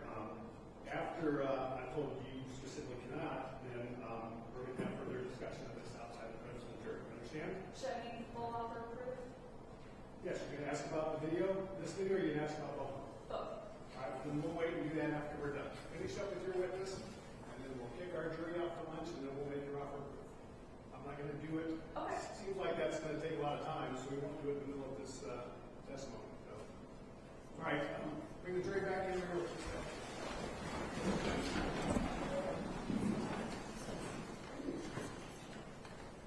Jeremy, may I instruct the witness as to limitations on her testimony so we don't violate? Yes, you can go out and catch your alcohol. Wait till the jury comes back in first, though, please. Okay. I mean, you can go out there, just wait to talk to her until the jury comes back in so they don't misunderstand. Okay. You can go out there.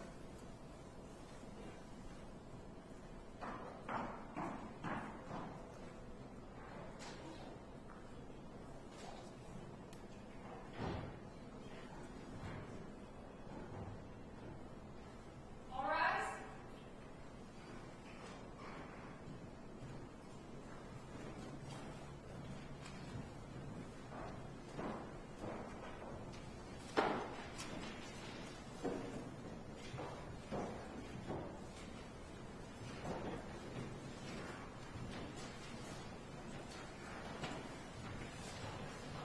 Ms. Ivor, this requires now session. Have a seat, please.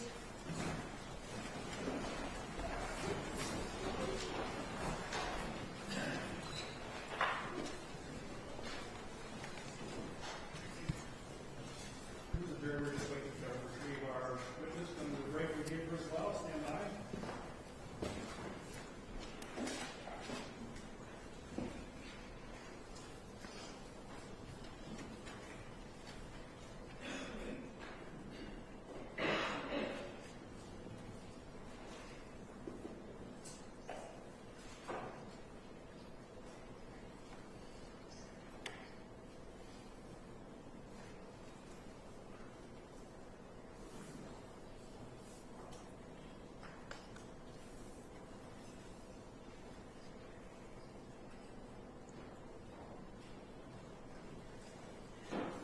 Dr. Welcome back up here for me, please.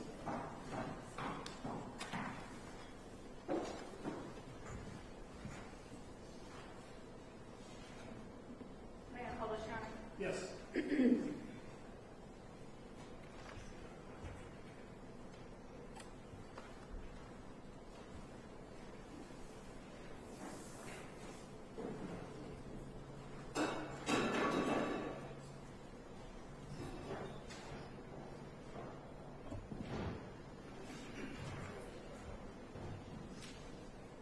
sure our keys are on here.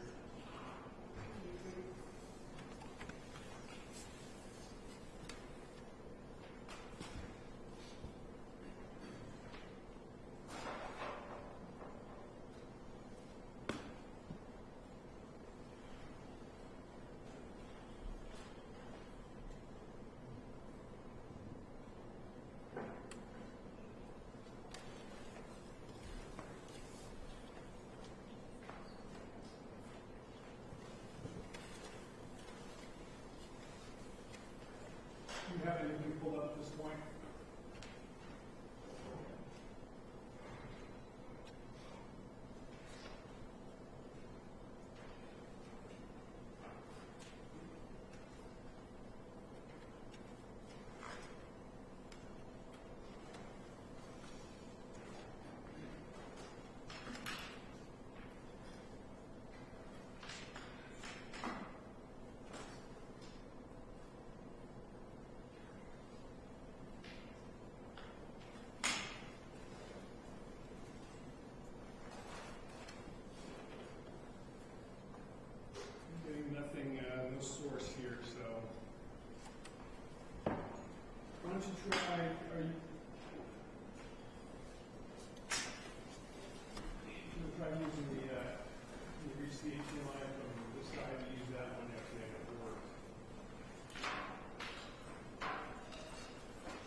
You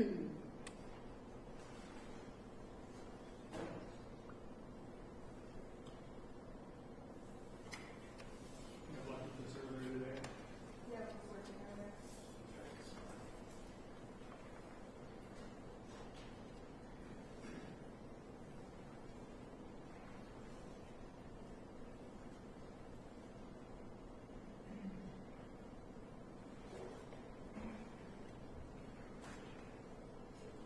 Show any source. Are you using theirs right now? No, Okay. there was.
Dr. Macklin, you told us that was one of several pieces of information that you reviewed in your assessment of the case. Is that right? Correct.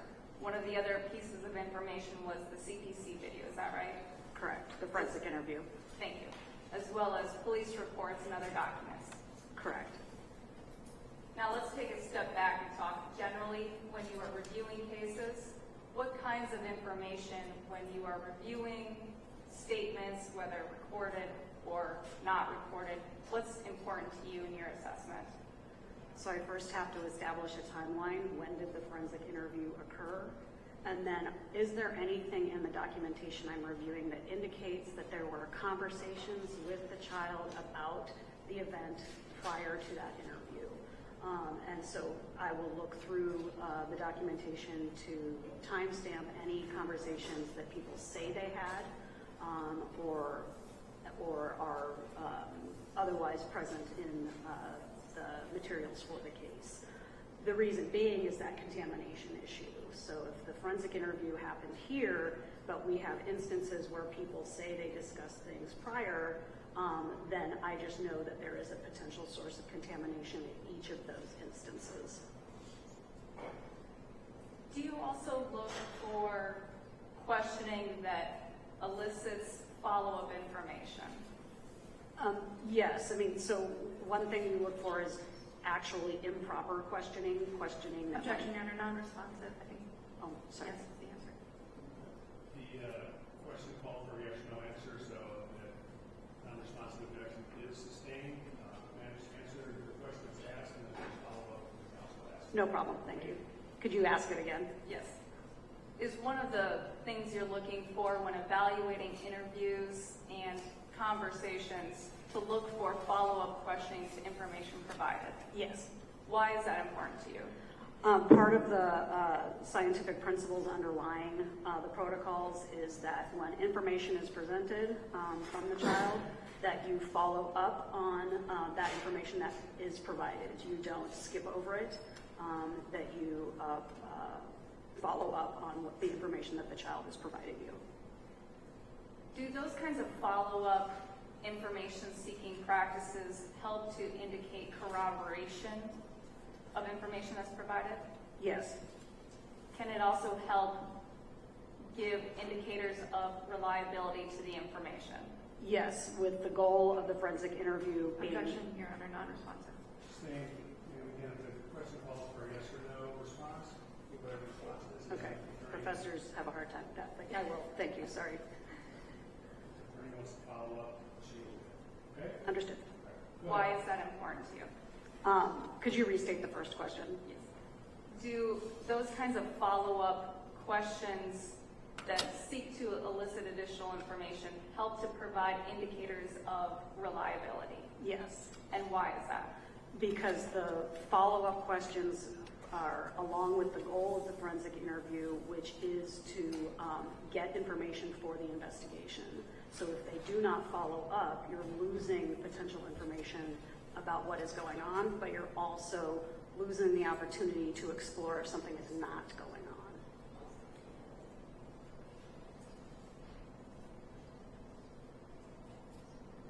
If there were indications of vague references, would that be important to your information? Yes. Or your evaluation, I should say. Yes. Why is that?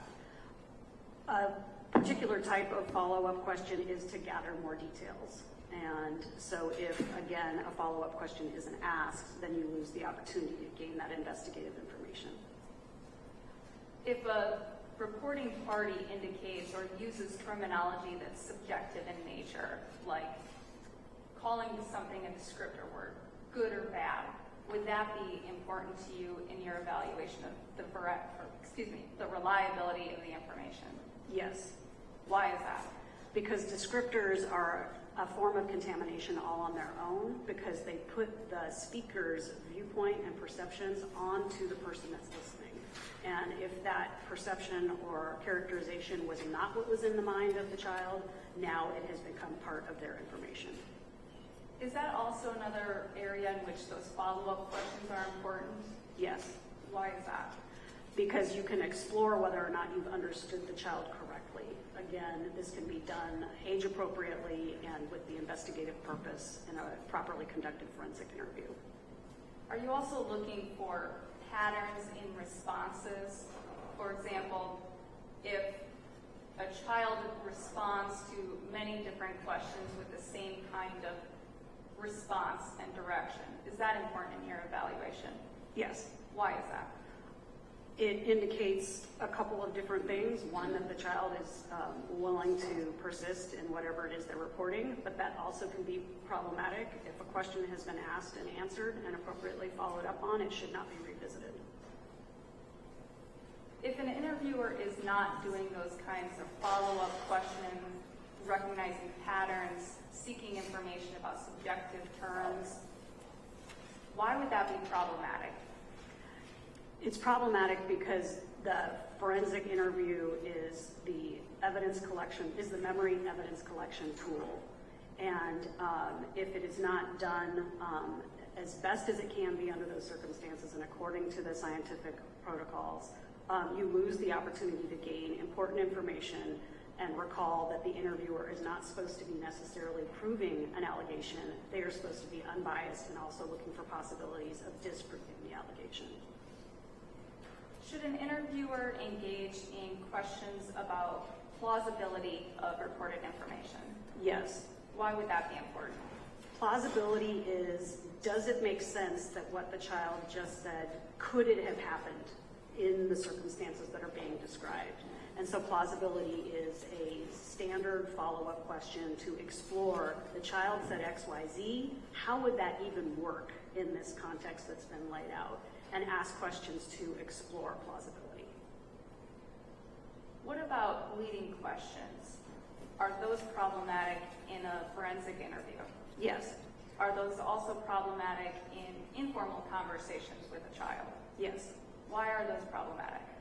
As mentioned previously, so I'll just be brief, those leading questions put information into the child's mind or the person's mind that was not their own, and it can contaminate and become part of their memory. When you're talking about informal conversations, people who have not been trained, this is of course no fault or blame on that person, but it still impacts memory, and that is why it's important to acknowledge that. Should a forensic interviewer engage in active listening? In other words, should they repeat back information that the child is reporting? Yes and no. Can you explain what you mean? Repeating back information can be problematic. If the child has clearly stated something, there is no need to repeat back the information. Repeating back information also serves the potential of inserting your own characterizations in your summary of what the child said. Also, these interviews are videotaped. There is no worry that you're going to miss the information, so you do not need to restate it because that restating can contaminate the memory. Can that repetition in reporting or repeating back also reinforce already contaminated information? Yes, so essentially the child is hearing this information again and again from an authority figure, an adult, and that can be contaminating to memory as well. What if the interviewer is doing that restatement process and they incorrectly restate what the child has reported? Would that be concerning to you? Very. Why would that be concerning? That's extremely concerning because it's got both problems of sort of characterizing what the child said and repeating it, reinforcing it, but also introducing information that the child did not provide him or herself. And so then what you have is all of those problems with leading questions and contamination and recharacterizing statements such that you have the large possibility then that information now is going to contaminate the child's memory because the child actually did not provide that information, so the restatement was incorrect. Could that have the effect of escalating a report? Yes. How so? So just like the people in that study who all of a sudden said they reported seeing glass when there was no glass present in that car accident, a contaminated memory can sort of ramp up what is reported afterwards. Should the interviewer also be looking for indications of reporting things that are known not to be true or that could not be true? Could you rephrase that? I'm not sure how to answer you. Let me give you a hypothetical. If there is a known location, the investigator has information about that location prior to engaging the interview with the child. Is that right? Yes. Could that include a layout or a floor plan, number of levels, things of that nature? Yes. So if the child were to report something that the interviewer knows is inconsistent with the reality, should that be something that they're looking for? Yes. And why would that be important? Important for two ways.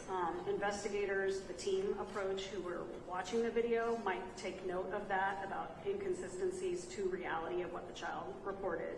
And then the interviewer, him or herself in the interview, might use that as an opportunity to gently follow up and explore other information that might help explain their knowledge or understanding of, for example, the layout or whatever circumstance it is that they're talking about.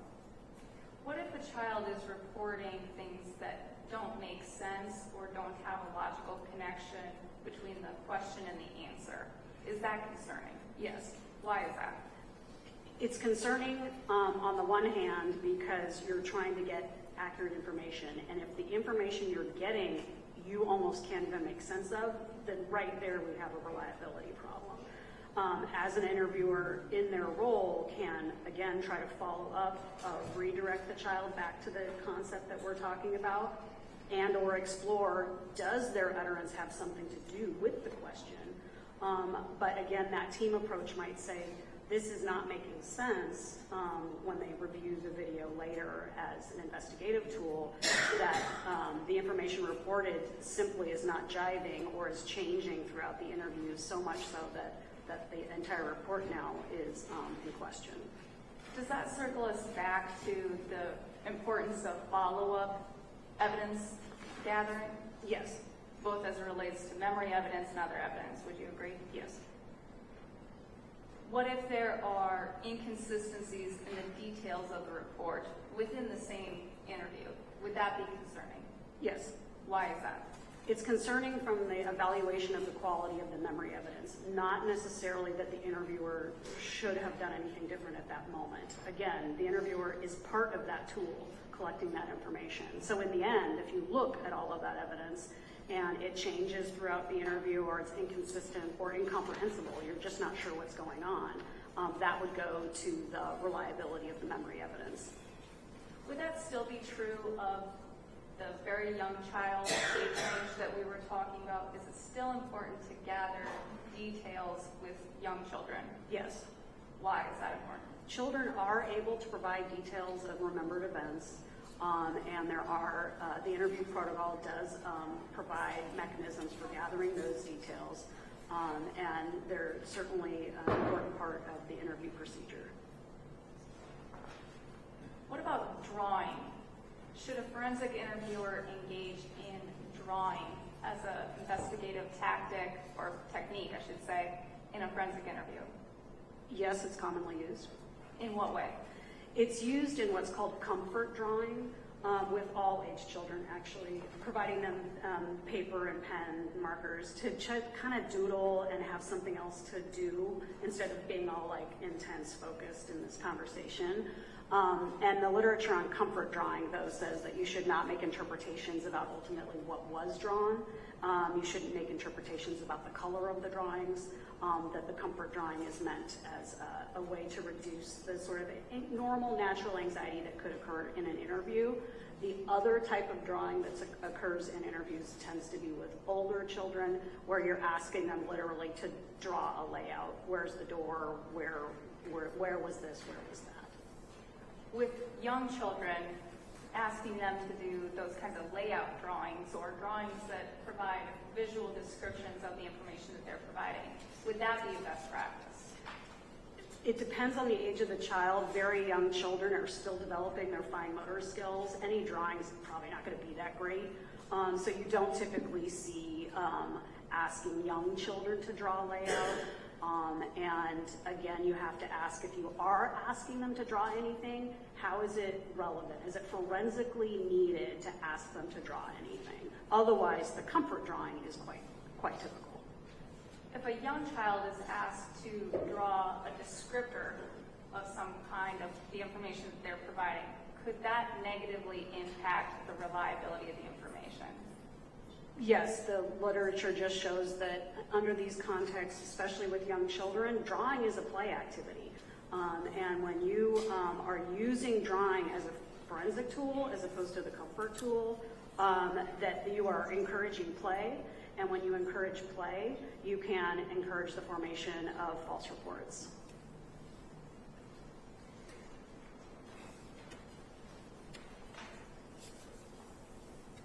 Thank you, Dr. Macklin. No further questions. Examination? Yes, Your Honor. Thank you. Go ahead. Doctor, can you tell the jury how much you're being paid for your testimony here today? I'm compensated $250 an hour for my time. And how much time have you spent in this case so far? I'm not trying to be evasive, but I did not look at the ledger prior, maybe 10 or 12 hours so far. So maybe $2,500 or more? Fair assessment. And you wouldn't be testifying today unless you got paid to testify, correct? No, that's not necessarily true. I have testified for free before. But you're only here today because you're being... Probably once or twice a month, possibly. And you've testified earlier that you've only ever testified for the defense, correct? I've only been asked to testify by the defense, yes. So you've only testified for the defense, Yes. correct? You would agree that there are national standards to forensic interviewing, is that correct? Yes. And you would agree that someone should follow those national standards, correct? Yes. And you yourself are not a forensic interviewer, is that right? Correct. So you have no practical experience in forensic interviewing? Correct.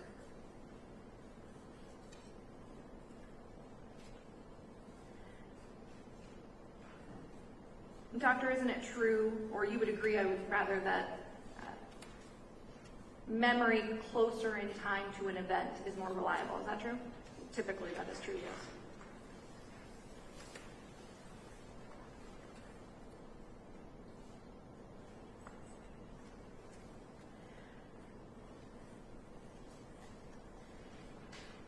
Doctor, would you agree that children generally demonstrate behaviors, learned behaviors? I'm sorry, say that again? Children demonstrate behaviors that they might see or learn from others. Oh, like behavioral action or Correct. something? Some do, yes.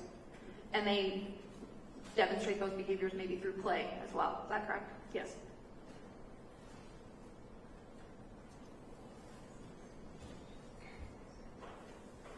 Nothing further.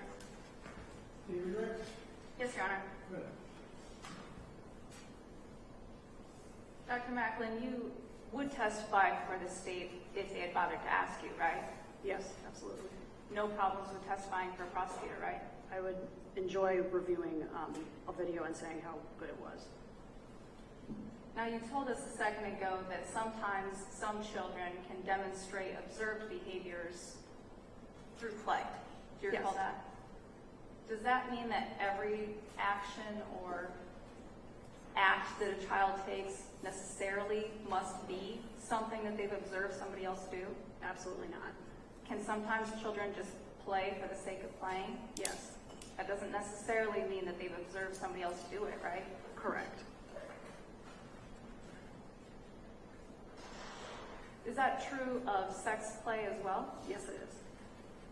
I think you told us before that sex play amongst children is very common. Is that right? Developmentally normal, yes. Nothing else, Your Honor. Anything else? Nothing further, Your Honor. Maybe you sit down. Thank you. Thank you for your time. Let the attorney go picture, please.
please.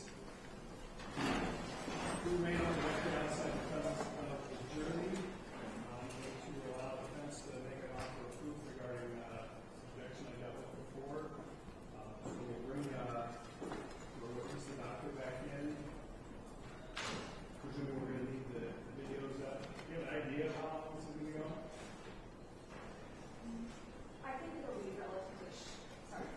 I think it'll be relatively short. I mean, we covered a lot of the topics. It would just be specific questions. So rather than, I guess, regurgitate some of the testimony that's already in the record, I would just focus on those specific questions and skip over the context questions. That's fine. It was going to be more than about a half hour, 45 minutes. Oh, no. I would think differently about our time here. But, all right, so we can do that. Let's make sure that we're referencing not only the exhibit number, but the time stamp, if there is, along the video, what we're talking about, just so the record's clear, okay? Your Honor, while we're retrieving the witness, because I had her go all the way back so she wasn't out where the jury might pass, I'd like to just make a little legal argument to give context to then support the evidence. Let's do our offer of proof first, and then you get your witness out of here, and then if you want to put the legal argument on the record, you can do that. Fair enough. All right? Okay. She back here? She is, and my legal assistant went to go. Okay. All right. Okay.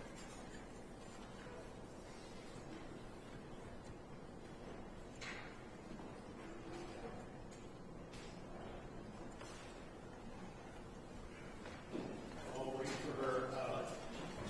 Back. Okay. Doctor, you can come back up here for me, please.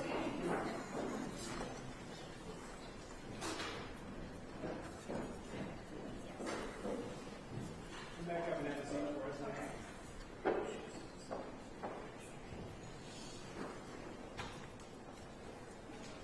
reminder that you're still under oath, so basically what we're doing is allowing the defense to ask you questions that I wouldn't allow me to ask the jury.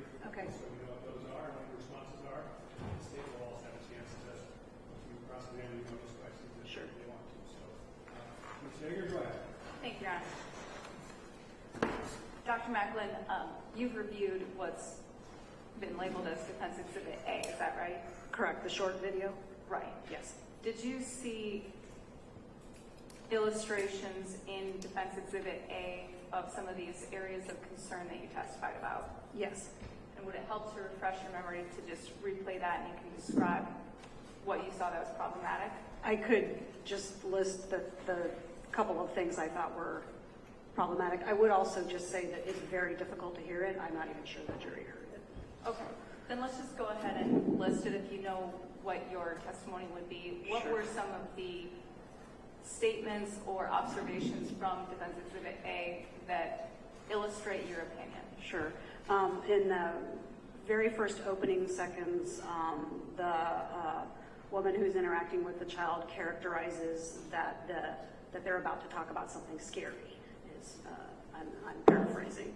And that, again, is putting information into the child's brain that had not been, at least in the context that we see, provided by the child, and that can contaminate the memory or anything that the child is about to report. So that was one instance. The other early parts of that video do indicate that previous conversations had been had. And I don't remember the exact phrasing, but it, to me, was clear that by what the mother was saying, they had already talked about these things at some point in the past. And again, no one's saying that moms can't talk to their kids. It's about me looking for, were there instances of potential contamination prior to the interview? And that's what I noted in that video. Did you also see illustrations of leading questions? Yes. And was that also problematic in your review for reliability of information? Yes. Common and untrained interviewers, but still the negative effect persists. Switching gears to the CPC forensic interview, that has been admitted as State's Exhibit 20. You had an opportunity to review that as well, is that right? Yes. Did you see some practices in the CPC interview that you consider problematic for obtaining the most reliable memory evidence? Yes. What were some of those indications? In the opening segments of the interview, there was very little orientation to what the interview was going to be about, if any. There was no extraction of a truth promise or discussion age appropriate about, we're going to talk about true things that have really happened. There was also no narrative test where you ask the child just something innocuous about what happened either this morning or the day before or some point in the past, so you can see how they talk and see the level of detail that they're able to provide anyway.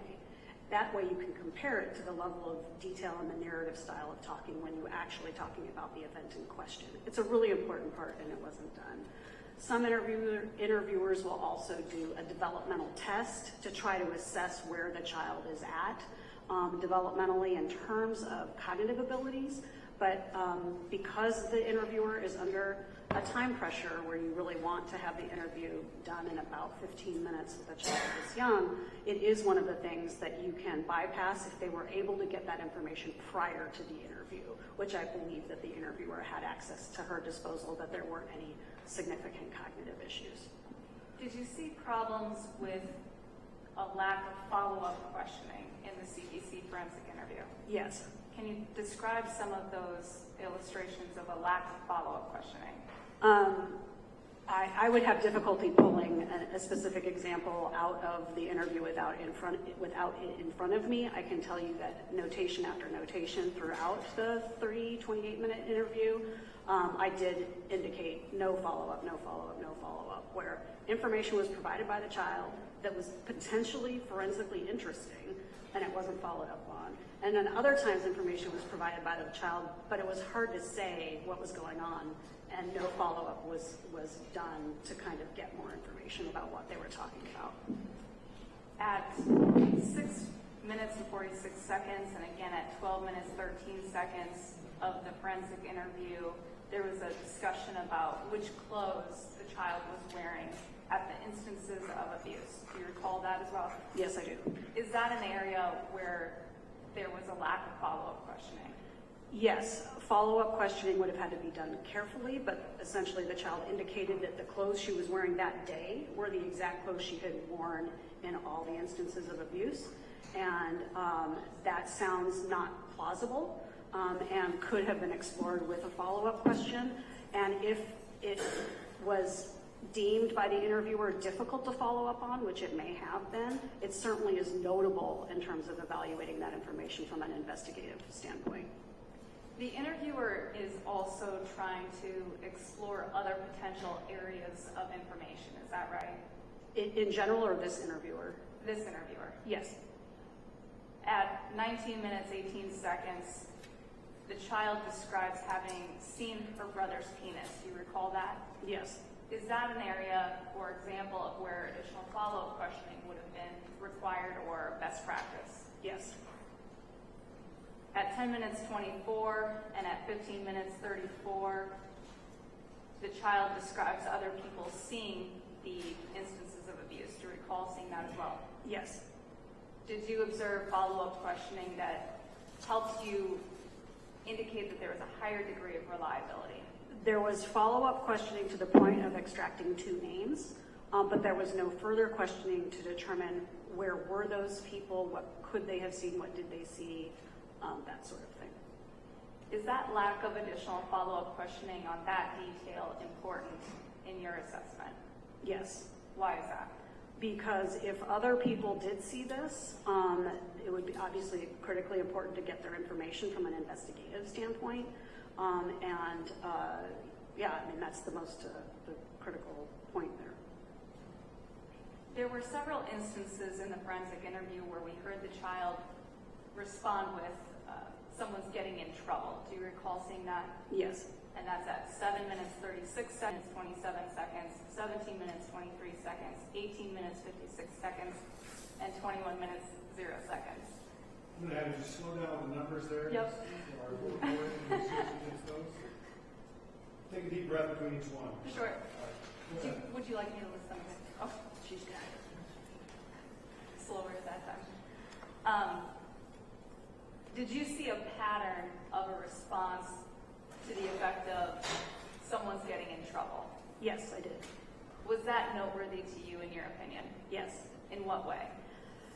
Because as a whole, what you noticed was that when asked a question that would have normally elicited the next steps about what happened in the alleged abuse, that no information was forthcoming, the child would default to say he got in trouble. And over multiple instances of that, that is meaningful. It seemed that the only thing she kind of knew to report was the knowledge that was obviously widely known in her family and maybe even the broader community, was that he was in trouble. But it always came when the interviewer was trying to get the next piece of information about what actually happened. Is one illustration of that at 7 minutes and 36 seconds where the interviewer is asking, he licked your private and then what? Yes, I believe so. Is that same pattern repeated, for instance, at 15 minutes and 27 seconds where the interviewer is asking, it happened in the baby room on the cot and then what? Correct. And then again at 18 minutes, 56 seconds, the questioning was, he pulled down his pants and then what? Correct. If each of those instances was followed by what we're saying, yes. Right. And those are just 3 of the 6 timestamps that we talked about. But does that show that same consistent pattern where there's an attempt for further specification with response to the effect of he got in trouble? Correct. Why is that important to you in your evaluation of reliability? It demonstrates the possibility of 2 scenarios. One, that the child, for whatever reason, literally does not have the information to provide, and therefore is defaulting to this phrase. The other instance is that the phrasing of he's in trouble is contamination from conversations with other people in her life, maybe even overheard conversations over everything prior to that point. She knows he got in trouble, and that's the easiest thing to say. Is that also an illustration of the lack of detail that you were describing in your earlier testimony? Yes. And why would that be problematic? Typically, repeated events have the greater opportunity for encoding of information and therefore have the greater likelihood of being able to provide detail in that disclosure. Now, younger children don't encode information as well as older children. They may lack some detail, but one would believe that multiple events occurring would lead to some detail being able to be reported. Now, moving to the topic of questions about plausibility, did you see any illustrations of that deficiency in the forensic interview? Yes. Can you describe for us one such instance? One particular instance that stood out to me was a questioning about the alleged event occurring on a cot. And so not only was, if I recollect correctly, the information that the child provided was not followed up on adequately to get more detail, but wasn't followed up on adequately from an investigative standpoint that the interviewer is supposed to do, which is, getting more information about where people were, particularly her and the defendant. And also even things that one would believe the child could readily report, even like the size of the cot, which gets to some plausibility issues. From a casual observer of the video, I have no idea what the shape and size of this cot is, which matters when trying to evaluate whether or not it was even plausible that a full-grown man and the girl were on it at the same time in the way that it sounded like she was trying to convey. Now, we next talked about instances of leading questions and questions which are leading being problematic. And leading questions are ones which suggest the answer, is that right? Correct. Much like I just did, correct? Correct. At 24 minutes and 20 seconds, there was a question from the interviewer about, does someone ever tickle you? Would that be an illustration of a leading question in the forensic interview? Yes. And is that problematic in your assessment of reliability. Yes, it's a leading question, but it's also a closed question that requires a yes/no answer. And unlike in this very important context, yes/no questions are to be avoided if possible, because it does not allow the child to report everything that they know or experienced. We also talked about instances of reframing statements and repeating back information. Did you see instances of the interviewer reframing the statements that appeared more clear or more organized than the original information provided by the child? Yes. Why is that problematic? It's problematic because it's cementing a more clear and coherent narrative that may not be accurate, and it is not what the child provided in her own words. Is that what you were talking about inserting your own impressions and reinforcing contaminated information? On the one hand, some of the yes. Why is that? On the one hand, some of the information was restating in just more clear terms what the child had said over several utterances prior. But in some other instances, the interviewer, one in particular, the interviewer inserted her own characterization into the restatement that, upon my reading, was never presented by the child previously in the interview. And is that at 24 minutes, 35 seconds, where the interviewer says to the effect of, you weren't going to school because Jeff hurt you? Correct. And from your review of the forensic interview, had that information been previously elicited by the child, or was that an illustration of the forensic interviewer recharacterizing and incorrectly stating their own impressions? I looked 3 times to make sure I wasn't missing it. I am fallible myself, but in my 3-time review of the interview prior to that, I did not see any instance where the child indicated anything about anybody hurting her, and therefore the use of that in that restatement was problematic because, again, it's recharacterizing, reinforcing, and then potentially inserting new information that the child had not provided. Did you see a pattern of escalation after that point, once the incorrect restatement of information had been suggested back to the child? Yes. In what way? It was in the moments after that where we all of a sudden see other pieces of information provided by the child that had never been provided before about, and I'm sorry, I am blanking on some of the exact details, but escalating in terms of sensations and potential pain, possibly. I don't remember the exact phrasing. Is one of the patterns of escalation you saw a report of pinching? Yes, thank you. Were there other instances of things that we know are not true, we can verify are not true, or that otherwise don't make sense that stuck out to you? Yes. Were there other instances of things that we know are not true or can verify are untrue or otherwise don't make sense that stuck out to you in your review for reliability? Yes. Was one of those at 5 minutes and 37 seconds when the child describes everyone was at a different school but me and Jeff? Yes. And at 10 minutes and 24 seconds when there is a description in response to a question that goes on a story about a bicycle accident where Jill was not wearing a helmet, riding too fast, fell, and bumped her head? Yes. And why did those 2 instances stick out to you? For me, because I wasn't there and don't know the layout of these places or the circumstances of any falls or injuries, I just made a note that, in fact, are these true? Are these verifiable? From an investigative standpoint, that is meaningful.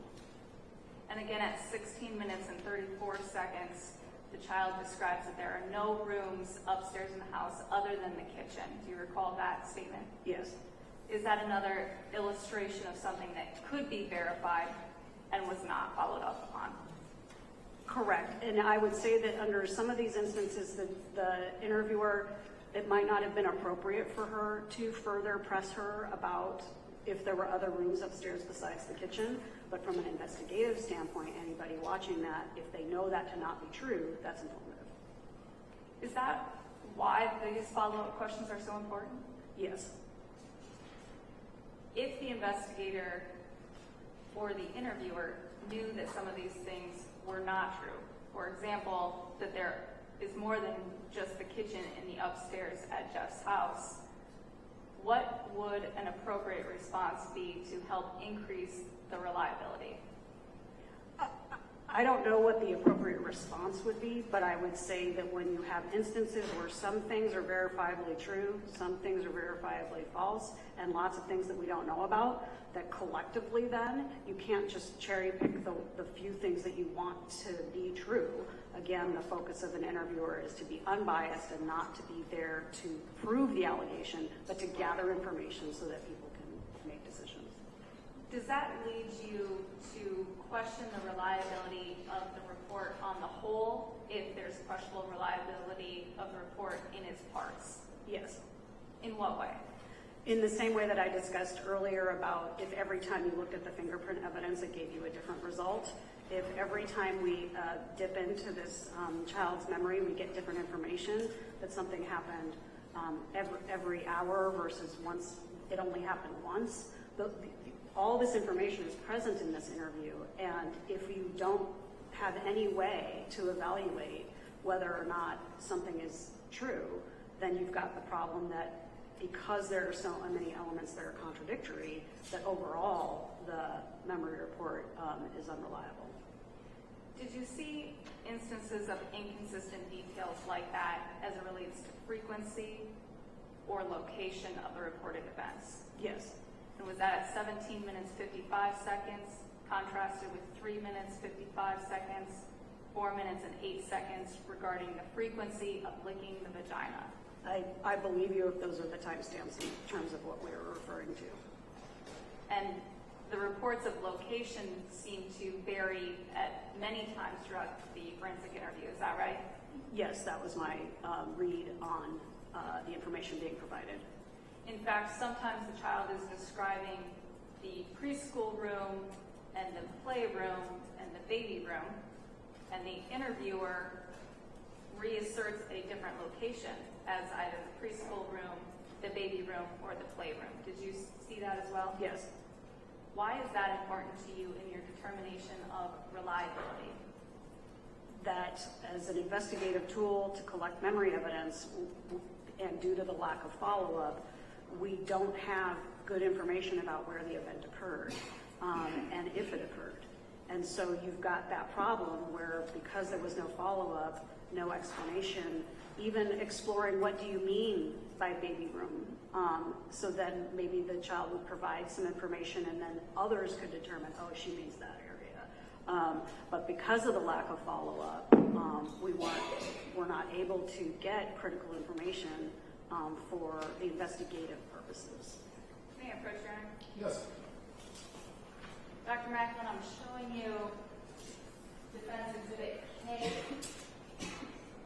That's been previously admitted. This is the drawing from the child from the forensic interview. Yes. Is that something that you reviewed before? Yes. And is that an illustration of the playtime type of drawing that you were describing in your earlier testimony? Yes. And why is that problematic in the determination of reliability? For the factors that I testified on previously, that one, the drawing for that young of a child should be more comfort drawing, that interpretations should not be made about the drawing itself. This is also due to their motor ability to be able to draw anything meaningful anyway.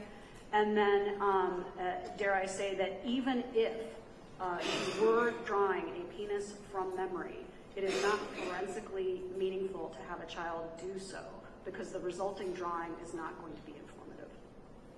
Putting all of these different pieces together that you just told us about, do you have concern, in your opinion, to a reasonable degree of psychological certainty as to the reliability of the information provided in this case? Yes. Why is that? All the factors that we've discussed previously would indicate to me that the varying information provided in the interview and the problems with the interview itself in terms of the tool for collecting memory evidence are problematic enough that it is difficult to determine whether or not these allegations coming from the child are true. And again, is that opinion to a reasonable degree of psychological certainty? Yes. No further questions, Your Honor. Any cross-examination, Filson? None, Your Honor. All right. After you go forget this. Okay, sounds good. Any more stuff, you don't have to go there. Yep. Thank you. Yes. Dr. Macklin, if you could stay. Yeah, you have to report what you're going to say here. All right, Jim, you want to make a legal argument? Sure, yes.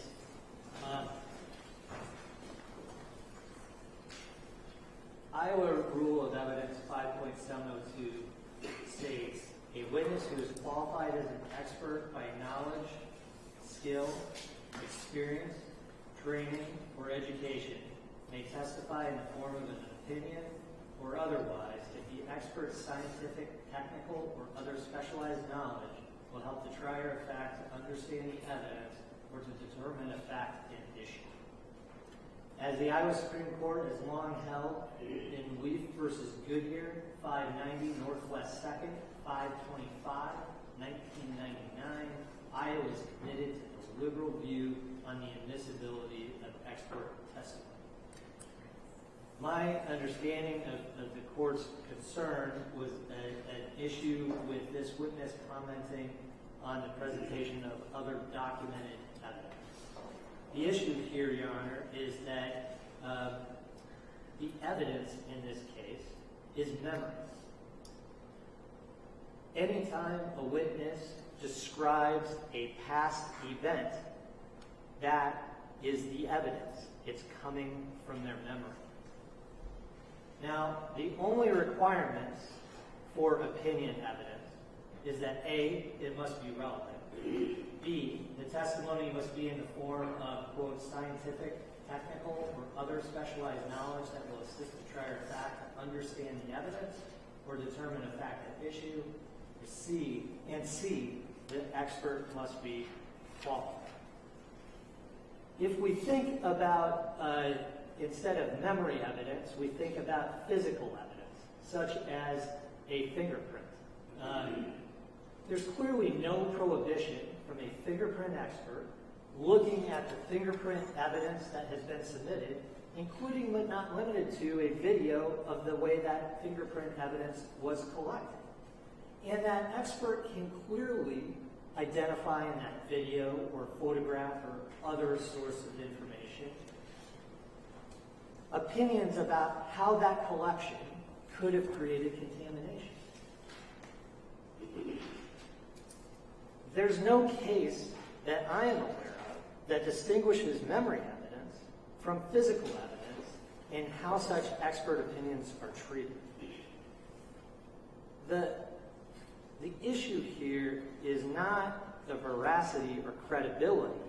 It is not about the truth or non-truth of it. But it is about the collection of that evidence, just like it would be in any other case where we're dealing with physical evidence.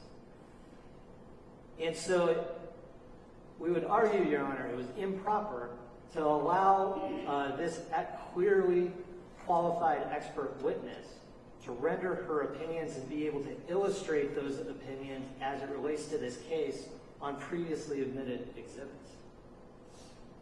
As a final matter, Your Honor, and to certainly preserve error or appeal, we would request that the court reopen the record. That is authorized under Iowa law, under State v.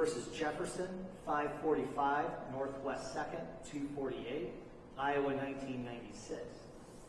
That case lays out the standards or considerations for the court reopening the record even after it has been submitted to the jury for deliberation.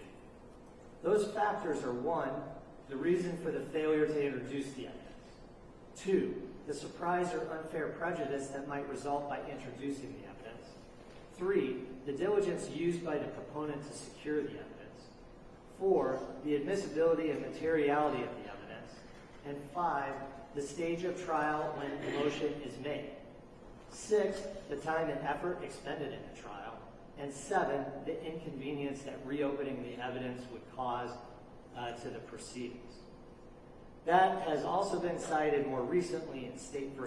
Long, 814 Northwest 2nd, 572, at pin site 577, Iowa 2012, which states it is well settled that a district court is given broad discretion to allow a party to reopen the record and introduce evidence that was previously omitted. Okay. Any argument on behalf of the state? Your Honor, I'll just briefly say my argument would be that the defense witness was able to testify as to her opinion. Everything that she talked about here during the offer of proof, she talked about generally in front of the jury. The jury has access to Defense Exhibit A and State's Exhibit 20. The defense is free to argue to apply her opinion to those videos in closing. But all I heard from this witness during the offer of proof was questions on, she's looking at, are these true? Are these statements verifiable?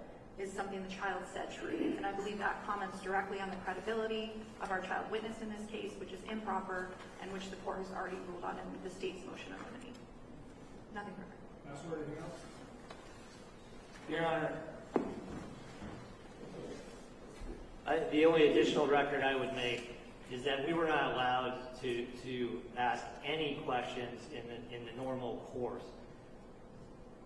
As we sit here, some of the questions and answers that were provided in the offer of proof may have been objectionable, but a large number of them, in our view of the rules of evidence and the Iowa case law on that, were not and should have been allowed.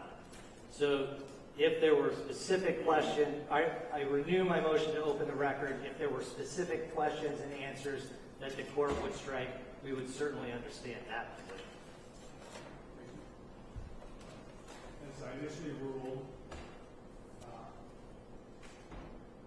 not allowing the doctor to testify specifically with respect to these two videos that we have, State's Exhibit 20 and Exhibit A, and point out things that critical is not the right word, but she finds problematic on why certain procedures are not reliable. We had limiting motions prior to trial. The state filed a limiting motion on March 8th, and under paragraph 4 of that limiting motion was directed at any commentary or testimony by witnesses regarding the credibility of the victim or any other witness, whether or not they believe the victim's testimony. My initial concern was that the doctor was going to be making testimony and commentary regarding the credibility of, at minimum, the alleged child victim and potentially even the interviewer for the Child Protection Center. The offer of proof convinced me that was actually what was going to happen. The defense didn't object to this point of limine. Even if they had, the court would have granted it, finding that the testimony was improper. As I indicated, the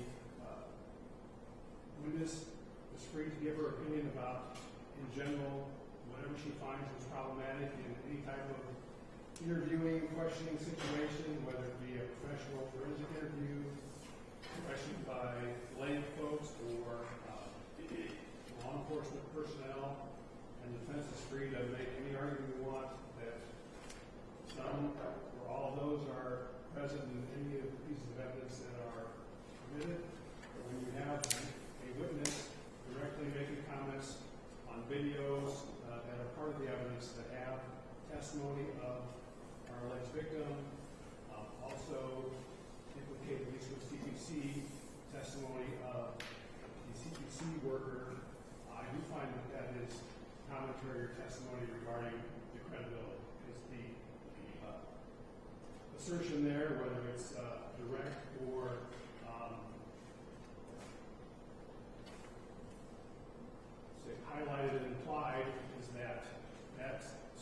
specific testimony, that evidence is not credible. That would simply violate the court's limine rule. The fingerprint video example that the defense used, I find that's an apples to oranges comparison because I agree we have memory testimony or memory evidence here, but the memory evidence is conveyed through the testimony of witnesses. Here specifically with our alleged child victim, and again that would be improper to allow this witness specifically make testimony or commentary regarding the credibility of that witness. And that's why I didn't allow it. You've observed for the record what the doctor would have said. Your motion to reopen the record is also denied.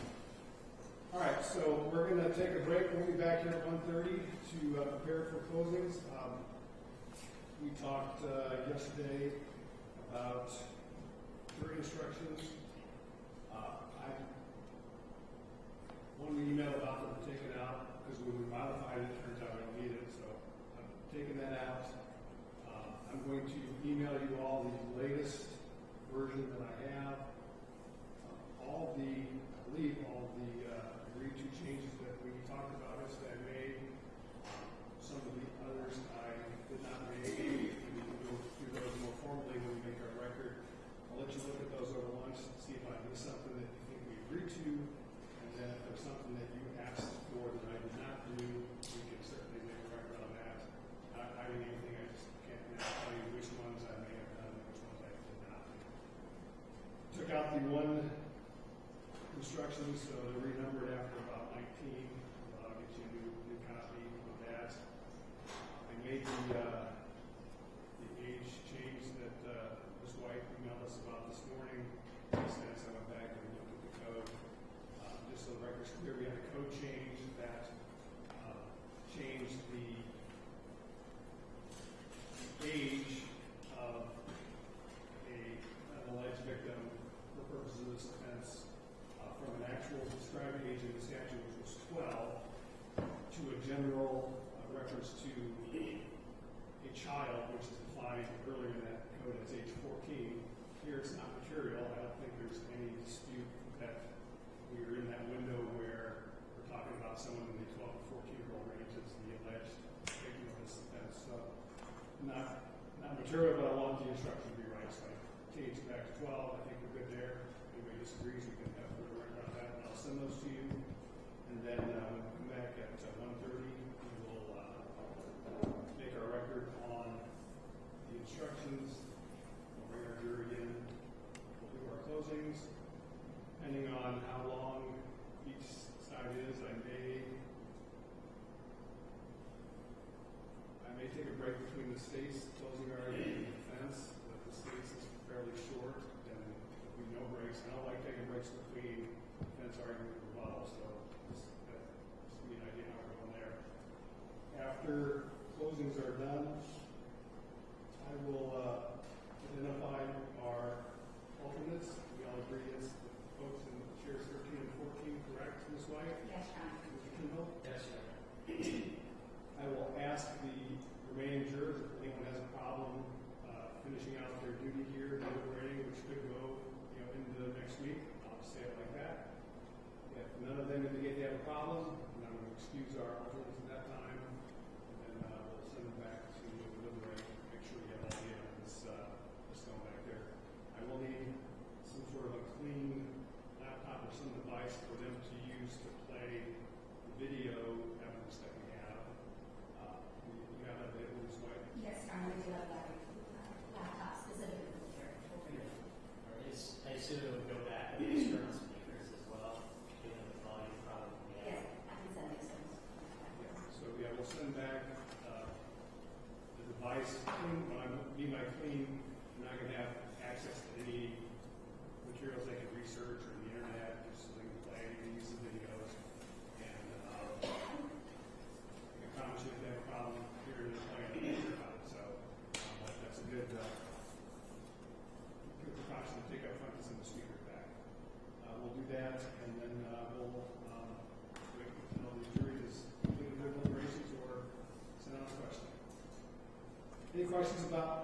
going on from here on out? Ms. White? No, no, thank you. Mr. Kendall? No, Your Honor.